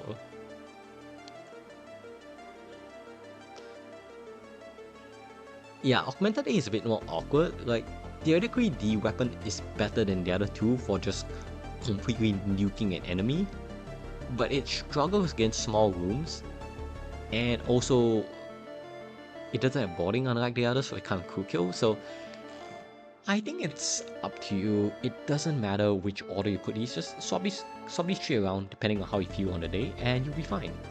Personally, today I'm feeling like this is the way to go, but on another day I thought this was the way to go, so we'll just leave it as it is. It's fine. Yeah, the Wizards are surprisingly good boarders, and when you can throw all four of them at once, it's like, yeah, go for it. You know, the walk from piloting to teleporter is shorter than Outcast B. Let that sink in. Anyways, the casual Outcast B Salander aside, we're moving on to the top 4 ships in S tier. Starting off with Peacekeeping, or well, out Peacekeeping. It's no longer just a Peacekeeper cruiser because we do have a Peacekeeper line right now. So, out Peacekeeper. The issue with the ship is very obviously the very weak crew, because you have overclocking, so they're all like 39 health, I think, and you don't have a medical system. So if you get boarded, you're kind of cooked. You gotta dodge all of the boarding events because those can be very bad. Aside from that, I mean, 6 projectiles to start with, energy shields, super shields, energy shields, regular shields, over conserver, because why not? Yeah. Like, just starting with 6 projectiles alone, on top of shield and energy shield, should be enough for anyone to put this in S tier, like, automatically. Casual 16 power. Yeah. And I guess this is a weakness, but you don't really have to spend scrap on your offense or defense for the first 2 sectors, so just go ahead and fix your reactor. The main thing is you probably need to counter Sector 2 Renegade drones, and that's about it. Beyond that, you should be good to go. You just need Columbia to win. Yeah, kind of. This medical system, extra crew, like, I think an NG would do wonders on the ship, because if you get a fire somewhere, then the NG can repair it. Because a fire is surprisingly effective against this. Well, not surprisingly, considering they have low health and not above average repair, but yeah. 3 Metis jump scare, that is true. The main thing is you should be able to dodge most of the boarding events, because any enemy that has a regular teleporter is denied by Aether shields. Just don't go into 3 Metis sectors and you will be just fine. Next, third best ship in S tier. Someone shouted this yesterday in the unit cruiser guessing game. It's gonna be Tali's cruiser. Right. So, we have 2 solid weapons, a solid artillery, and we have the instant nuke ability of Tali, along with the ability to dodge renegades.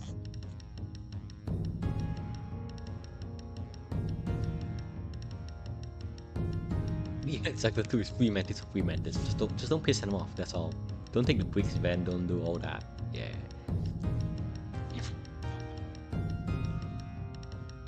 Yeah, and early game ships are so small that some ships you can literally bomb every single room, so there's no escape. And like, the crew is insane. I mean, I don't know if I would recommend a teleporter angle considering you already have an artillery. But also the artillery is just good. We already know that with elite fed artillery. Just that this one's a bit better defensive wise because you have a bomb to defend yourself, you have shields, you have Tali. You just have a lot of different options on the ship. Yeah, 15-second charge is not even that bad considering he can't be countered. If the enemy mind controls him, he will still use the bombs on the enemy ship because he's that patriotic. Yeah, it started with teleporter. Then I think that was before they gave Tali this ability. I'm glad they took away the teleporter because we had way too many ships with teleporter anyways. Yeah, you have other things. It's a shame you can't get level 5 teleporter, but it's fine. Small bomb. Yes, we will glaze small bomb every day. Okay, next up. Oh yeah, we do. We actually do. So I'm glad they started taking out some of them. Didn't Terzu ever? No, Terzu. I don't think Terzu ever had a teleporter, but he himself could be a teleporter crew. That's the insane part. Anyways, with that aside. Oh wait, no, Marva's not a teleporter crew. That's nice. He could be. He could shield the goddamn. He could actually shield your crew from damage. So, some way or another, all unique crew are good at boarding. One unique crew that's bad at boarding, Stephen.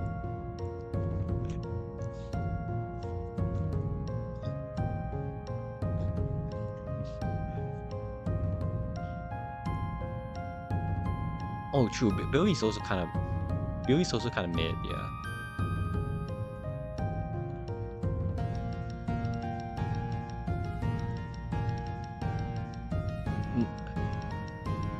Oh, Anuak, there we go. Anuak's also terrible.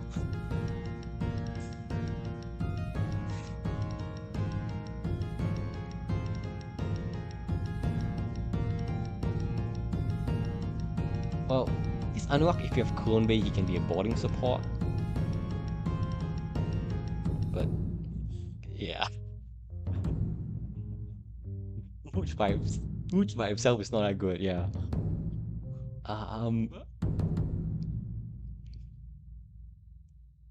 No, I think if you want to talk about truly horrible for boarding, it's gonna be Billy and Stephen. I think everyone else is good.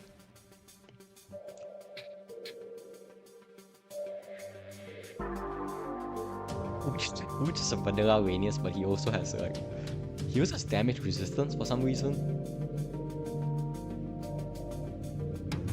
No, Slogdog I consider good by himself. He has a 20-second stun. That alone is enough for me to consider him insane. Yeah. Alright, okay, that's things aside, but Tali's done. Next up, second last ship in S tier is going to be the best Vamp Weed cruiser in town.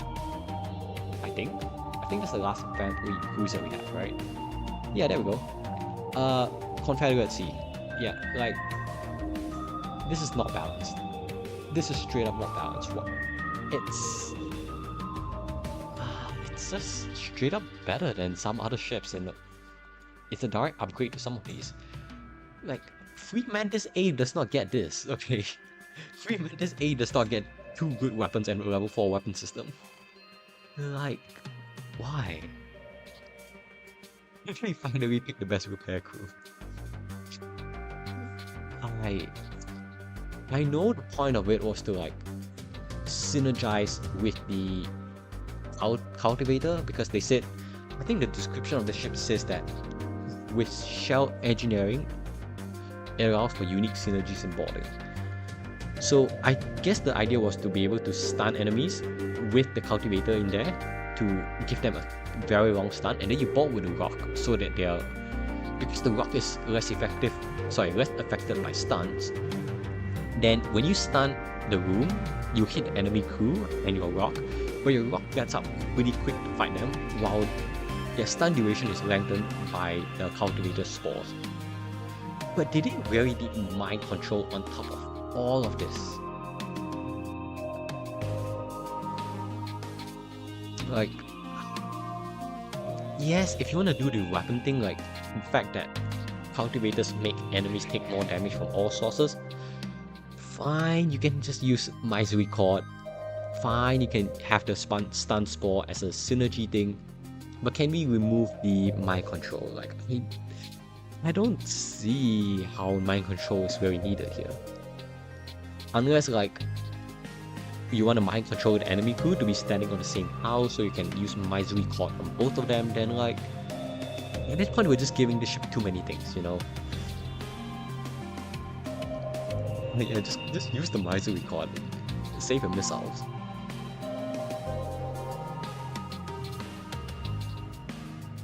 I agree. This ship has way too much, to be honest with you. I feel like if you want to keep the mind control to keep to put crew on the same tower, take off the Maizui cord, turn it into an analyst. That's my honest suggestion. If you want to take advantage of the cultivator synergy, use an analyst gun, a crew kill gun that does not actually deal system damage as well, because you are giving the ship too much system damage for a standard ship. Then you can also nerf weapons to 3 power instead of 4. And it's still good because you have a buffer point for stun and you have teleporter, mind control, shields. It's still gonna be good. I think it just has too much. Change Maizui cord with Partisan. Yeah, I think that works as well. Double stun synergy. It's just less power in general. Not reactor power, but just less powerful. Right. Okay, that's this ship done. The final ship in S tier is going to be our boy Sylvan Sea. Yeah. I've gotten around to this ship. It's not as dangerous as I would like to think it is. But at the same time, I'm not putting this above the S plus tier ships, right?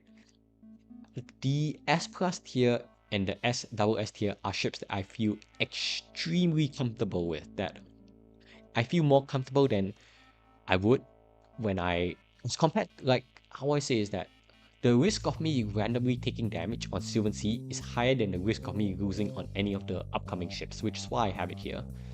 Sans. Indeed. But yeah, I mean, also, this is one of the ships that's affected by no pause, because if you were on pause, you effectively counter any ship that has cloak, because you can pause and beam the enemy ship before they get into cloak. You can't do that on no pause, and that's a pretty big blow. This is one of the only things you have no way of mitigating. No matter how good you get at micro, you cannot bypass the cloak without pause.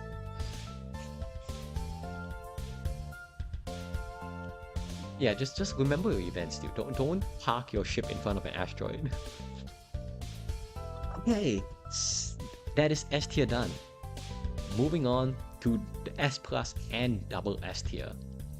We have got the best of the best coming up. Before we get to that, any surprises down here?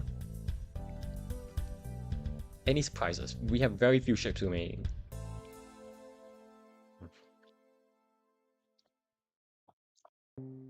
Okay, I'm but okay. Alright, fair enough. Fair enough. But okay, I think S plus tier, I'm gonna properly explain these. I don't feel like properly explaining the double S tier because I feel like everything in the double S tier should be very obvious as to why they're there. So yeah. Hacker B, I see that. I really see that. Tech A. Tech A,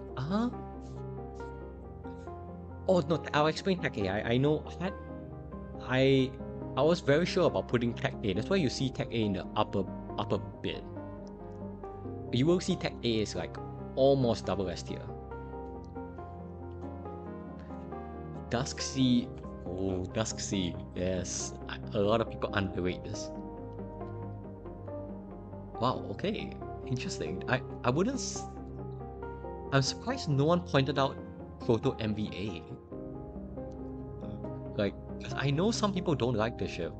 So putting it all the way in S plus, I feel like that would have triggered some people. Really? No one's surprised? Yeah, I know Aether Drive clears, that's why it's up here.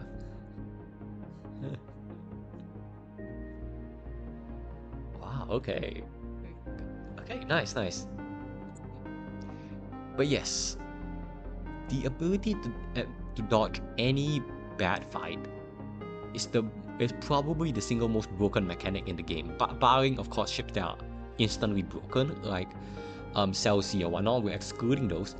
Just for a standard ship, being able to just run away from any bad fight, it does not matter what, at any point for one fuel, is insane.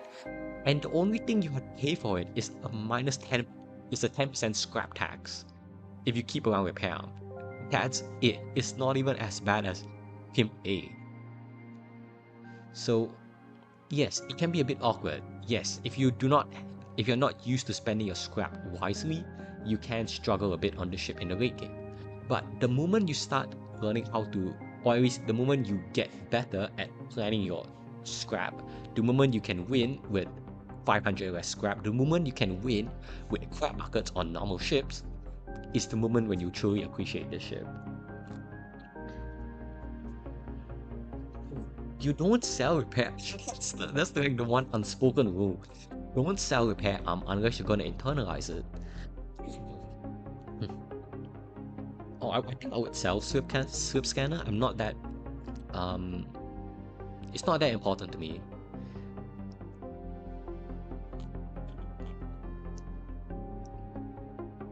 But yeah. Okay, cool. That's the first S-Plus ship. I thought this would be the surprise, but you know, hey, it's good to see people come around on the ship. Alright, now we do have to explain the other ones though, starting off with the next ship in S+, that's going to be Hacker B. It's had a good run, we gotta call it here.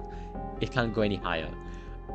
I've glazed this ship a lot, but definitely not double S tier standards. S+ though, let me explain. So, first of all, shield spotting hacking, automatically insane, right? Next, defense scrambler, more things to sell. Very efficient weapons, lockdown bomb just works.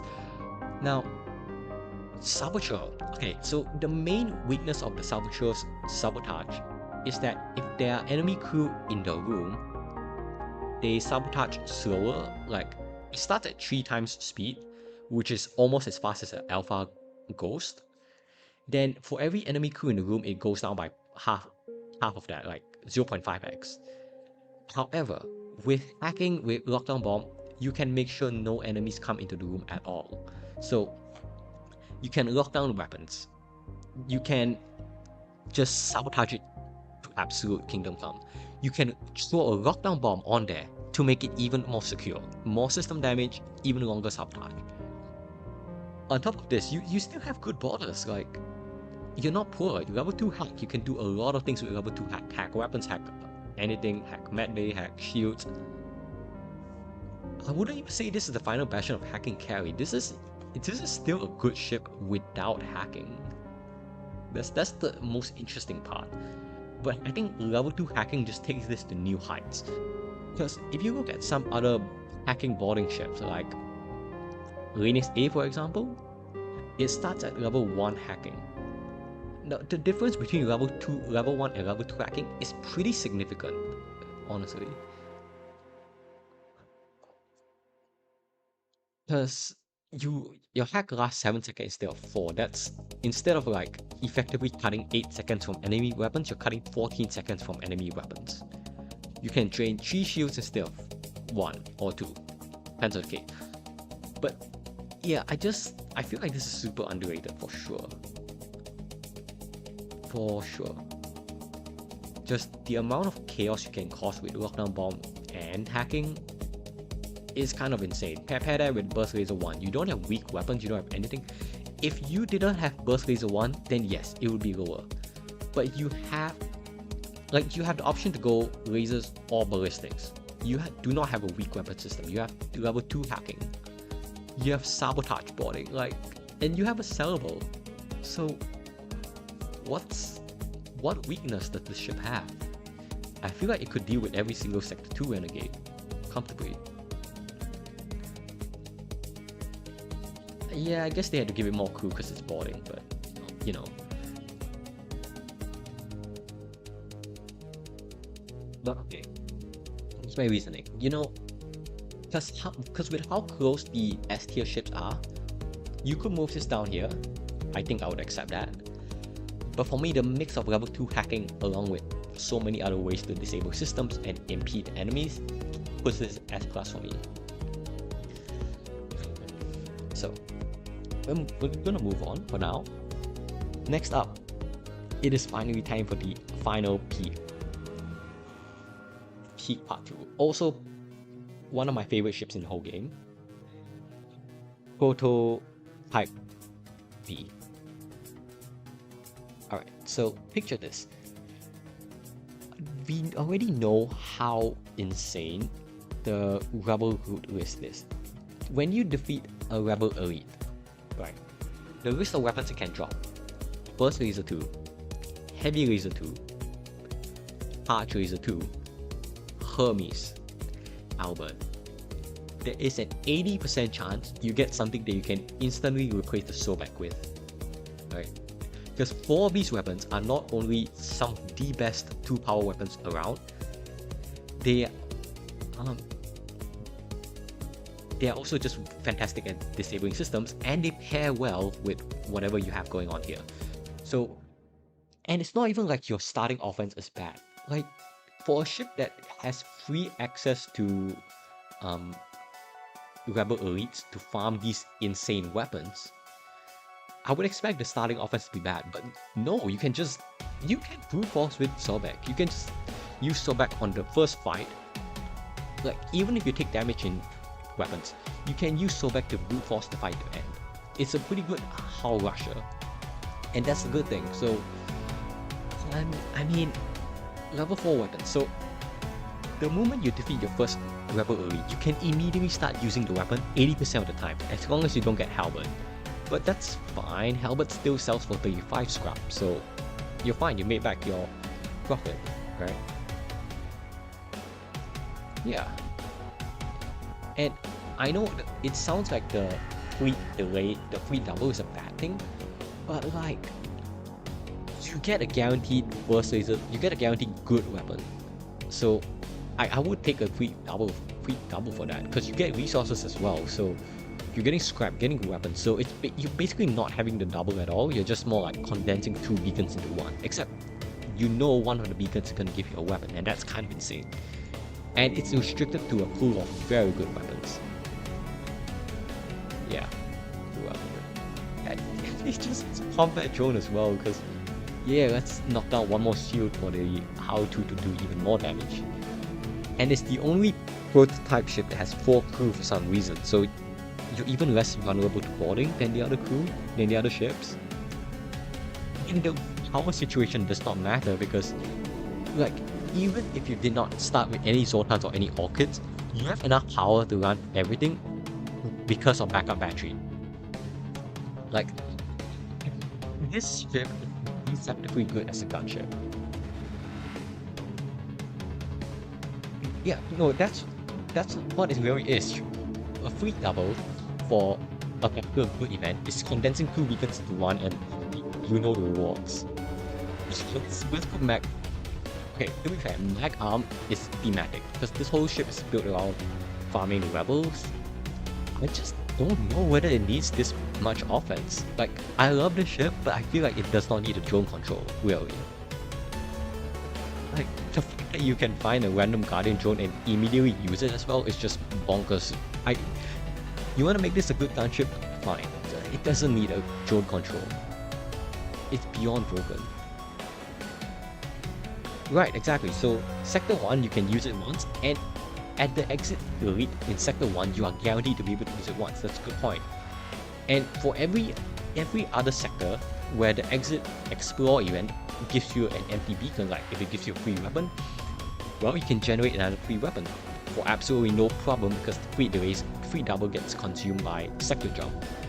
So, I don't know. I could go on and on, but I think I've listed most of the main points. It's like, what even is the weakness of the ship? It can't spiral, it guarantees good rewards for itself. It's golden all around. So let's move on. But I think most people knew this was good anyway, so I don't really have to justify it that much.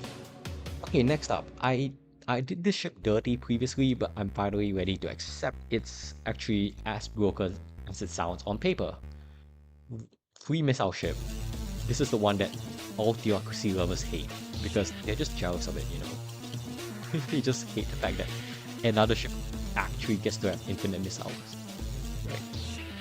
Okay. So initially I thought, well, Ares is a bit slow, so combine getting chip damage with the fact that you, aside from having good weapons, you are a bit poor. Like, but then we talk about Pegasus. We need to talk about Pegasus here. There is zero punishment for auto-firing this thing. What the song is on? Visions of... True. But, I don't know, the fact that there is no punishment for auto-firing Pegasus is insane. One of the draws of Pegasus is that in exchange for being able to fire so early, your ammo efficiency is horrible. Guess what? That does not matter at all on this ship. So you outpace every single weapon in the game except for light lasers and those things which are insignificant. And you also pierce all shields and do system damage, right? So, and combine this with the fact that if you find any other missile, no matter how inefficient it is, you can just use it, slot it on, and just go to town. I feel like this is very self-explanatory as to why it is up here. Here, you also start with 2 augmented for whatever reason, so I know it should start with 1 because it's an augmented ship, but like you also have 2 so you can do boarding. Yeah, Pegasus I think makes this like really broken. Maybe that's fine because like Ancient Recycler is not balanced. It was never meant to be balanced. So I think that's fine. It's not like there are some ships which are just for the sake of the gimmick. I'm fine with them being overpowered. This one is, yeah, maybe we could replace the Pegasus with the Artemis and it would be less good. But I'm fine with it as it is. I just feel like some ships like Vanfleet C and Prototype B, they have too much for what their gimmick needs. Their gimmick is fine, but the value they get from everything else is just too much. So yeah, I'm fine with this ship. Anyways, let's move on. I think, okay, I don't need to explain these 2 ships much. We're gonna just, any objections to Flagship A and Flagship B in S+ tier? I don't think so. Quick explanations, on Flagship A, you have insane boarding, like, you have insane borders paired with mind control, you can't lose your boarding. And this, despite your artilleries not allowing you to target systems. But you can if you install manual targeting. I think if you have manual targeting, you don't need manual targeting, if that makes sense. Because at that point everything's firing so quickly it doesn't matter. Now, your boarding is insane early on. You can use this to disable systems. You can eventually upgrade these to level 5 and then become unstoppable, so I have nothing much else to say about this. Type B, hacking carry, you've got a drone search as well for free, built in by default. Yes, you do lose the ion artillery, but you know what? You've got Guardian 2, which is absolutely insane. You've got Combat 1 for stripping super shields. So you still have 3 very good artilleries. So yeah, I mean, you do get a bit of chip damage on the ship, and that's like not really good to have. So hacking, there we go. Just to rub it in, we've got even more hacking. Okay.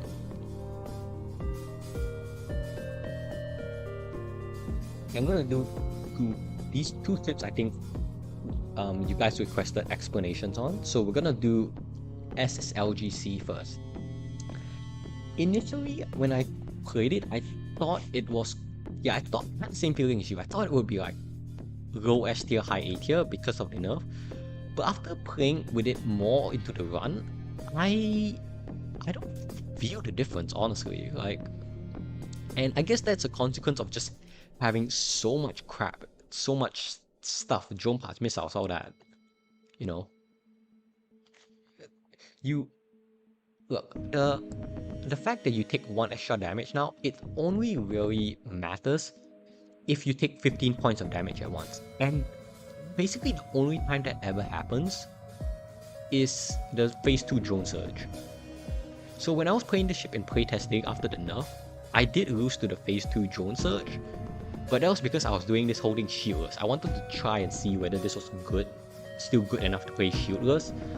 So my only thing is that you can't full lean on into the gimmick, right? It requires brain cells to play. You can't just play like a shieldless ship the entire run and get away with it. And so I feel like this is a healthy change, because now you have to get shields like a normal person. You can still use the shatter armor when you need it to help you punch through and get some offense in, but you just need to be more careful about it, because in reality, any damage you take, you have enough things to repair it. You can consider this your supplementary offense now. Yes, it is sad you can't sector 1 Silpent anymore, but like... Really? I know, it's sad, but ultimately, the only thing this has changed is that you can't do shieldless against the phase 2. That's it. Every other case, I wasn't running out of drone parts, I wasn't running out of missiles. My scrap was fine. You just buy shields, play like a normal gunship. If you have bad weapons initially, then you know what? Fine, just flash your shields, turn them off, time your shots to go along with shatter armor. So you can use shatter armor as a sort of supplementary offense to help your offense out. You don't just use it to brute force win every single interaction in the game. I think that's the main takeaway here. It's not the one trick to solve everything. If you play like a normal ship, it is still very, very strong, extremely hard to kill, and a bonus point of offense. So that's what I feel. Because yeah, my take, just buy shields. The only sad thing is you can't really do shieldless consistently anymore, especially if you have things like Star Growth or the phase 2 drone surge. But just buy shields, then just play like a gunship and you'll see it's really efficient. Anytime the enemy hits you, they get punished for it. What's not to love? And the other ship we need to talk about is going to be Technician A. Okay. Now, I think I used to have this in like S tier, not so high up. But can we take a moment to realize this ship actually got buffed? This ship, in all its overpoweredness, got a buff. Because now the sentries actually drain power. So yes, so the sentries are actually not even that bad now, because you can just throw them into disabled systems, right? It is legit to upgrade to level 3 weapons and just use the current 3 weapons you have. Because now you can actually, if you face a dangerous combat drone renegade in Sector 2, just shoot 1 sentry into weapons, 1 sentry into drones, you just disable a drone and a weapon. You can use Burst Laser 1, shoot another item in weapons. You deal 2 system damage effectively to weapons. And what's more, each of these lasts for 20 seconds, so you can actually shoot the weapon 1 more time before the thing runs out. That means you can actually have 4 system drain going on at once, on top of explosive replicator, on top of 20 missiles, on top of it. Why does this have 2 shields? Why does this have 2 kill abilities outside the nano sentry? 4 technicians, how do you kill the ship? If any borders comes, if your drones run out, you toggle these 2 to defense. You can't get crew kill, you can't get hull kill. You've got 4 efficient repairers. I don't know, dude. Something's got to change about this ship. It's way too broken for a standard ship. It is way, way, way too broken. Dude. Insane offense, insane defense, crew kills, 2 shields, no weak systems across the board. You may as well give this mind control while you're at it. But I don't know. And power as well. 10 reactor power. Okay, I'm done. This ship is so broken for a standard ship. You know what else is broken for a standard ship? The one that Norter hates. Another shield broke ship, but this time you have boarding, and boarding is even better because you have augmented to instantly disable 1 system. You can also do shield plate to have the Phantom disable another bar. You have a better power laser 2, you have buffer and weapons for whatever reason, you have repair bomb. long-range scanners, so you can even avoid running into Sector 2 renegades. But why do you need to worry? You have you have shields and cloak, like. So, yeah, I know, this is fun, just like, you casually got some of the most broken offense in the game, the most broken defense, and hey, that's fine, you know, you can also get to escape those dangerous fights that other ships have to deal with, you know. Okay, I feel like MV Augmented is self-explanatory. I don't think I need to talk too much about this. If you look at where the other shield cloak ships ended up, you notice that it's that but better. It's got better boarding than Rainier C. It's actually got boarding, unlike Augmented A. It's got better weapons and boarding than Wizard Cruiser. On top of that, it has long-range scanners and repair bomb. That's why it's a whole tier higher. Borderline SS tier. This was like the next closest ship I was gonna put the double S tier. But yeah, throw in a weapon for good measure. Why not?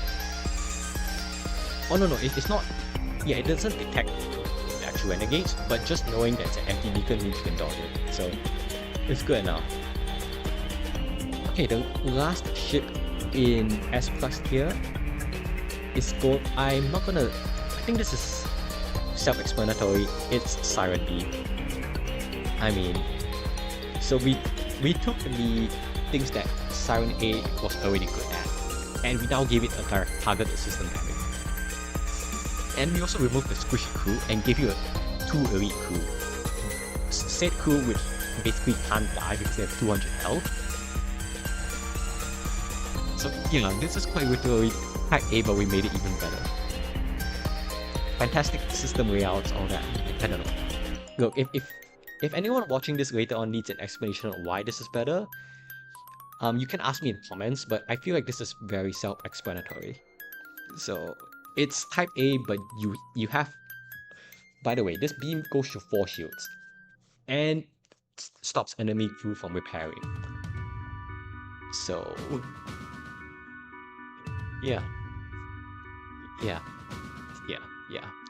Anyways, that is the S plus tier. Now, I'm just gonna...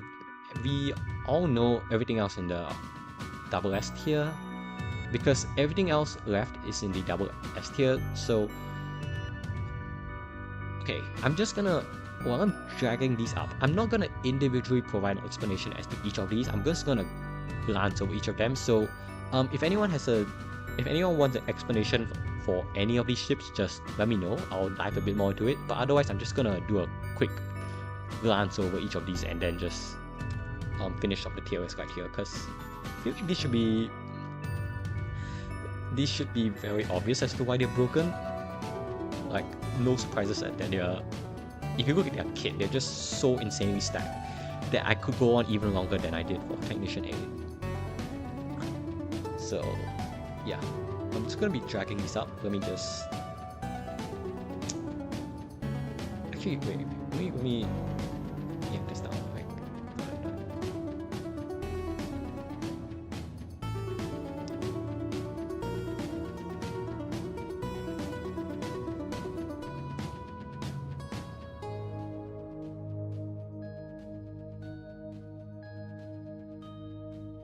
Okay, cool.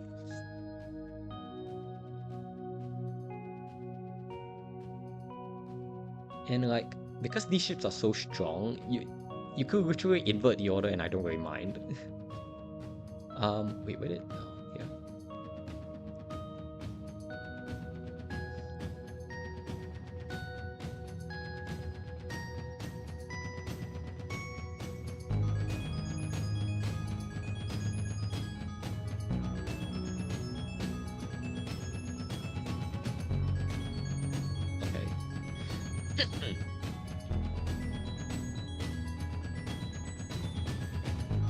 Alright, cool. That is the double S tier. Let me just move this back up.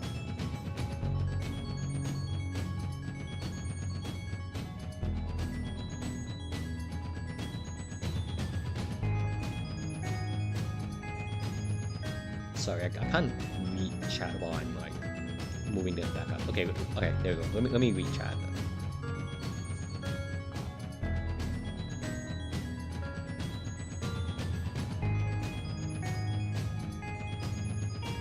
The only explanation is Dusty. Okay, yeah, fair enough. I'm happy to explain that. Why most of my videos don't have commentary? Because only around like last year, 2025, I started doing more commentary, so the older ones don't have it.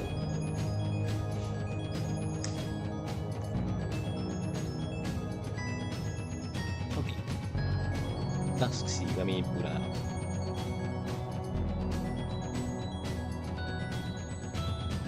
Alright, so first of all, shield boarding Zoltan shield, fantastic sign. Emergency manual, another fantastic sign. Like, you, against any dangerous fight, you can just sling. You shouldn't be using Riot Bomb anyway, so you have stockpile missiles. That means you can use like emergency manual twice if you find dangerous fights. But the fight has to be dangerous enough to threaten shields and Zoltan shields, which is not common. On top of that, like, the Dustbringer has an innate synergy with our recon drone, because when you blow all of them up at the same time, you deal like, this 45 damage, this 30 damage, 30 damage. So if you blow all three of these at the same time, you can kill 100 health crew, and if you kill them when they don't have clone bay, then you instantly retrieve these drone parts even though they're exploding. That means you really have 25 drone parts for no reason whatsoever. You really could just sell 15 to Sylvan and top off this already scrap-rich ship. Keep in mind, we start with 7 main systems. A Zoltan shield, an emergency manual. This. Energy 2 isn't even bad. Rat Bomb's the only like weird one here. Yes, if you like, if the drone is in the process of blowing up, but the fight ends, you still recover the drone part. It is only when the drone actually starts to fix itself in your drone bar, then you can't recover the drone part. Otherwise, it is fair grounds to recover the drone.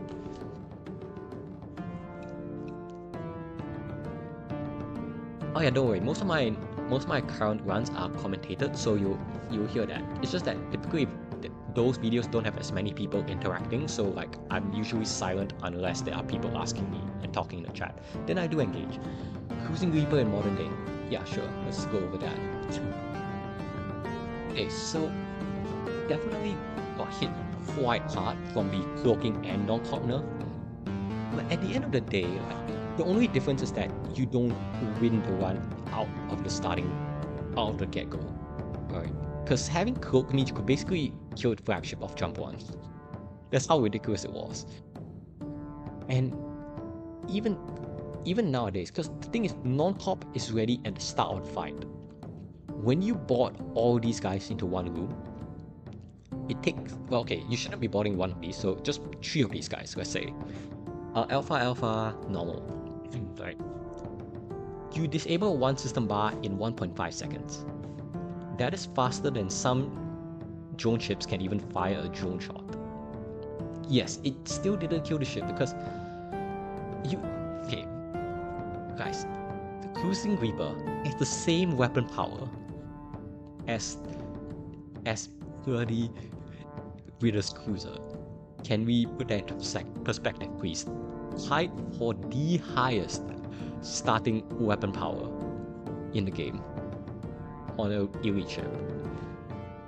So the non-pop is good enough to just help you stop taking damage. You can now crew kill because your ghost can actually fight. And once you get shields, it doesn't stop there. You still have 2 weapons that can help you remove Zoltan shields. You can, and damage offense really is not an issue.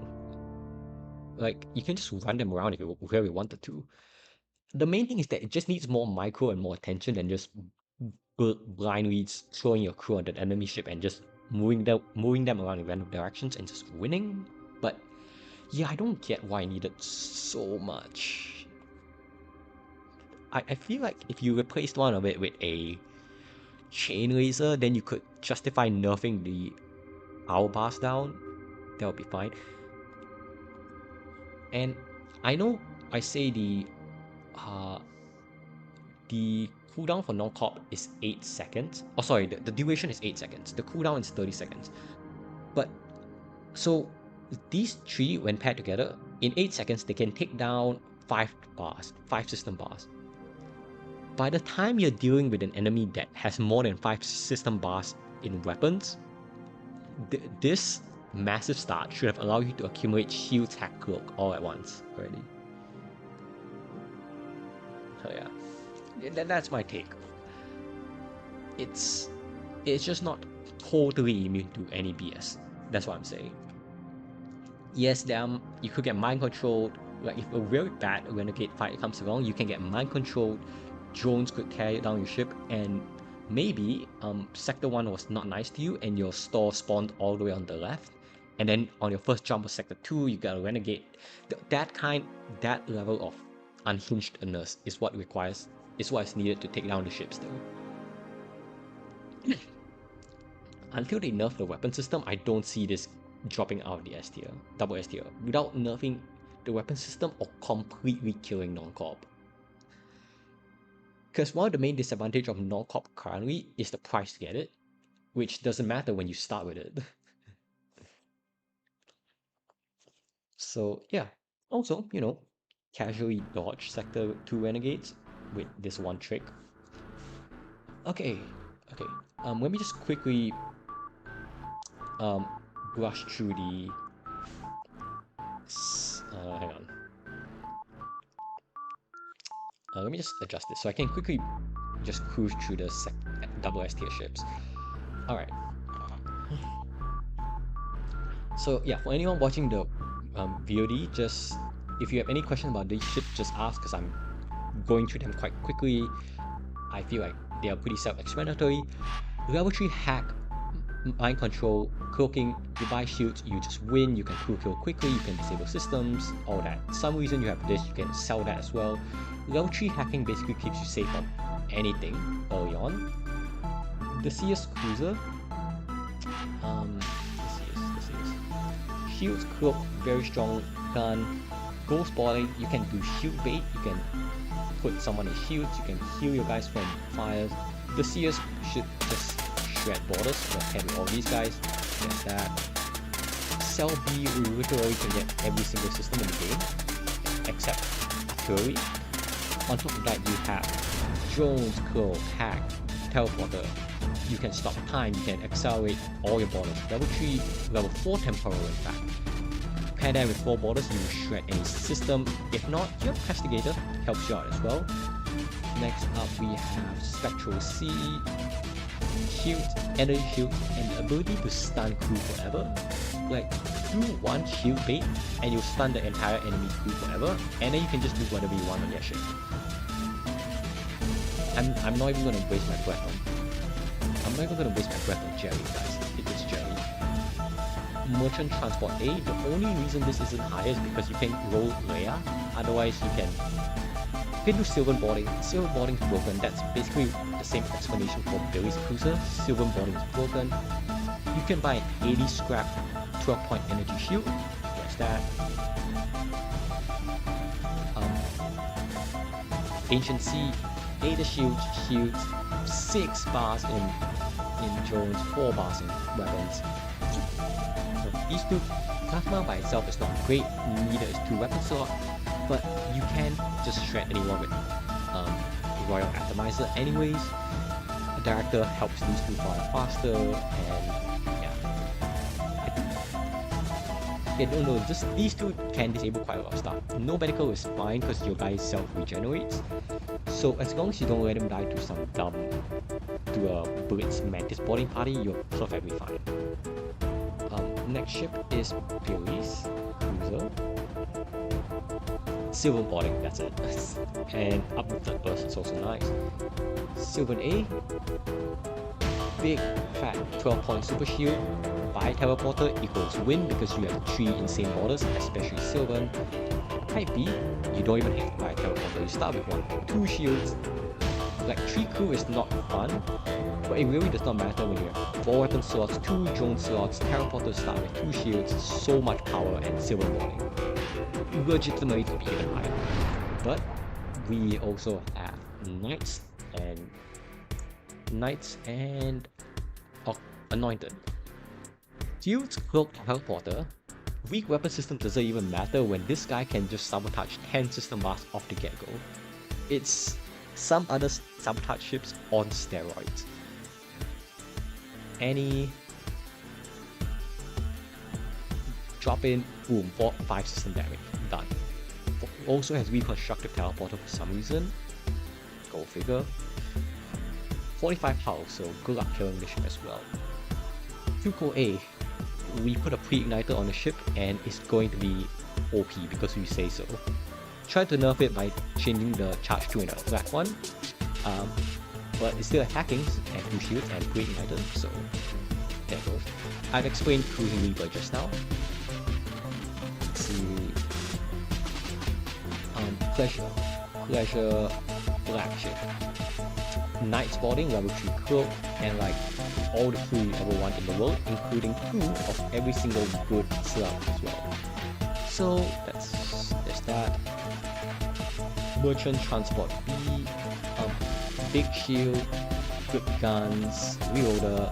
I mean, if you get Sealwaker, that's just free win, but you can also get Riftwaker and Gatling and just win. Yeah. Ooh, yes.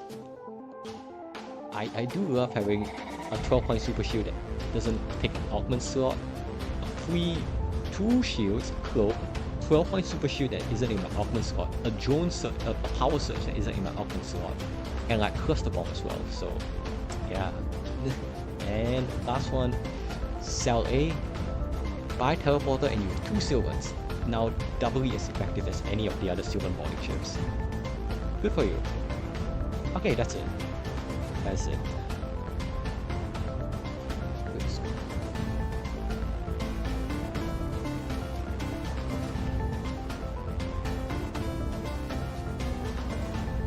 Okay. Alright.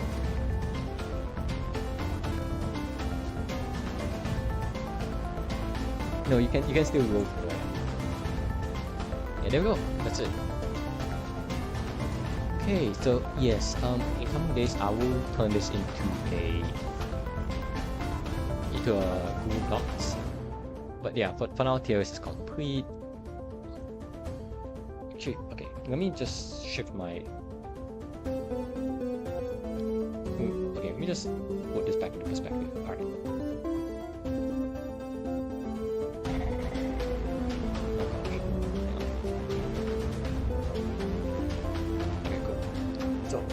One last time, here's the full tier list, if you want to have a look. The only thing I changed my mind about was Hector A, and I think I moved a couple of things down, but aside from that, I'm really happy with how this ended up. As I mentioned, the reason why I split this into so many tiers is so that within the tier itself, the placements are not too important, so don't worry too much about it. Right? I guess the placements matter more down here, but beyond that, it should be fine.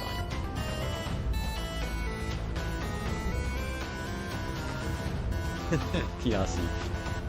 When I finish the TRC ships, then we'll add it. Maybe we'll do another stream, but that'll be like a couple months away. Because yeah, that's it. So unless anyone else has questions, I think we'll be ending it right here. I do need to go do something else anyways. Renegade tier list next year. Who knows? We will see. But this was the big thing I was working on for a bit, so I will probably be like taking a quick break after this. See how things go. I did say to someone I was gonna do a Nexus guide video, but it'll be a very basic one, like a half an hour one I think, so it will not be that long. But beyond that, I'll probably take a break, and then I wanted to do hard extreme guides as well. So, but yeah, definitely need a break after all this. We'll resume that eventually. Okay, but I think, yeah, it seems like everyone's happy with the tier list as well, so yeah, I'll leave it up here for the thumbnail. Holy lag. And that's it. So yeah, thanks for tuning in, of course. It's nice to discuss all these ships as well. At least sometimes when I flash my thoughts out, I start thinking like maybe I overrated or underrated the ship early on. But yeah. Alright, I'll see you guys sometime next week. We'll be back to the regular schedule of like just 2 runs a week. Not gonna be crazy 5-hour streams anymore, just the normal 2 hours. 2 hour, one run per stream. Yeah. Pretty illuminating. I'm glad to hear that. But okay. Alright, I'm gonna end the stream now, so I'll catch you all sometime.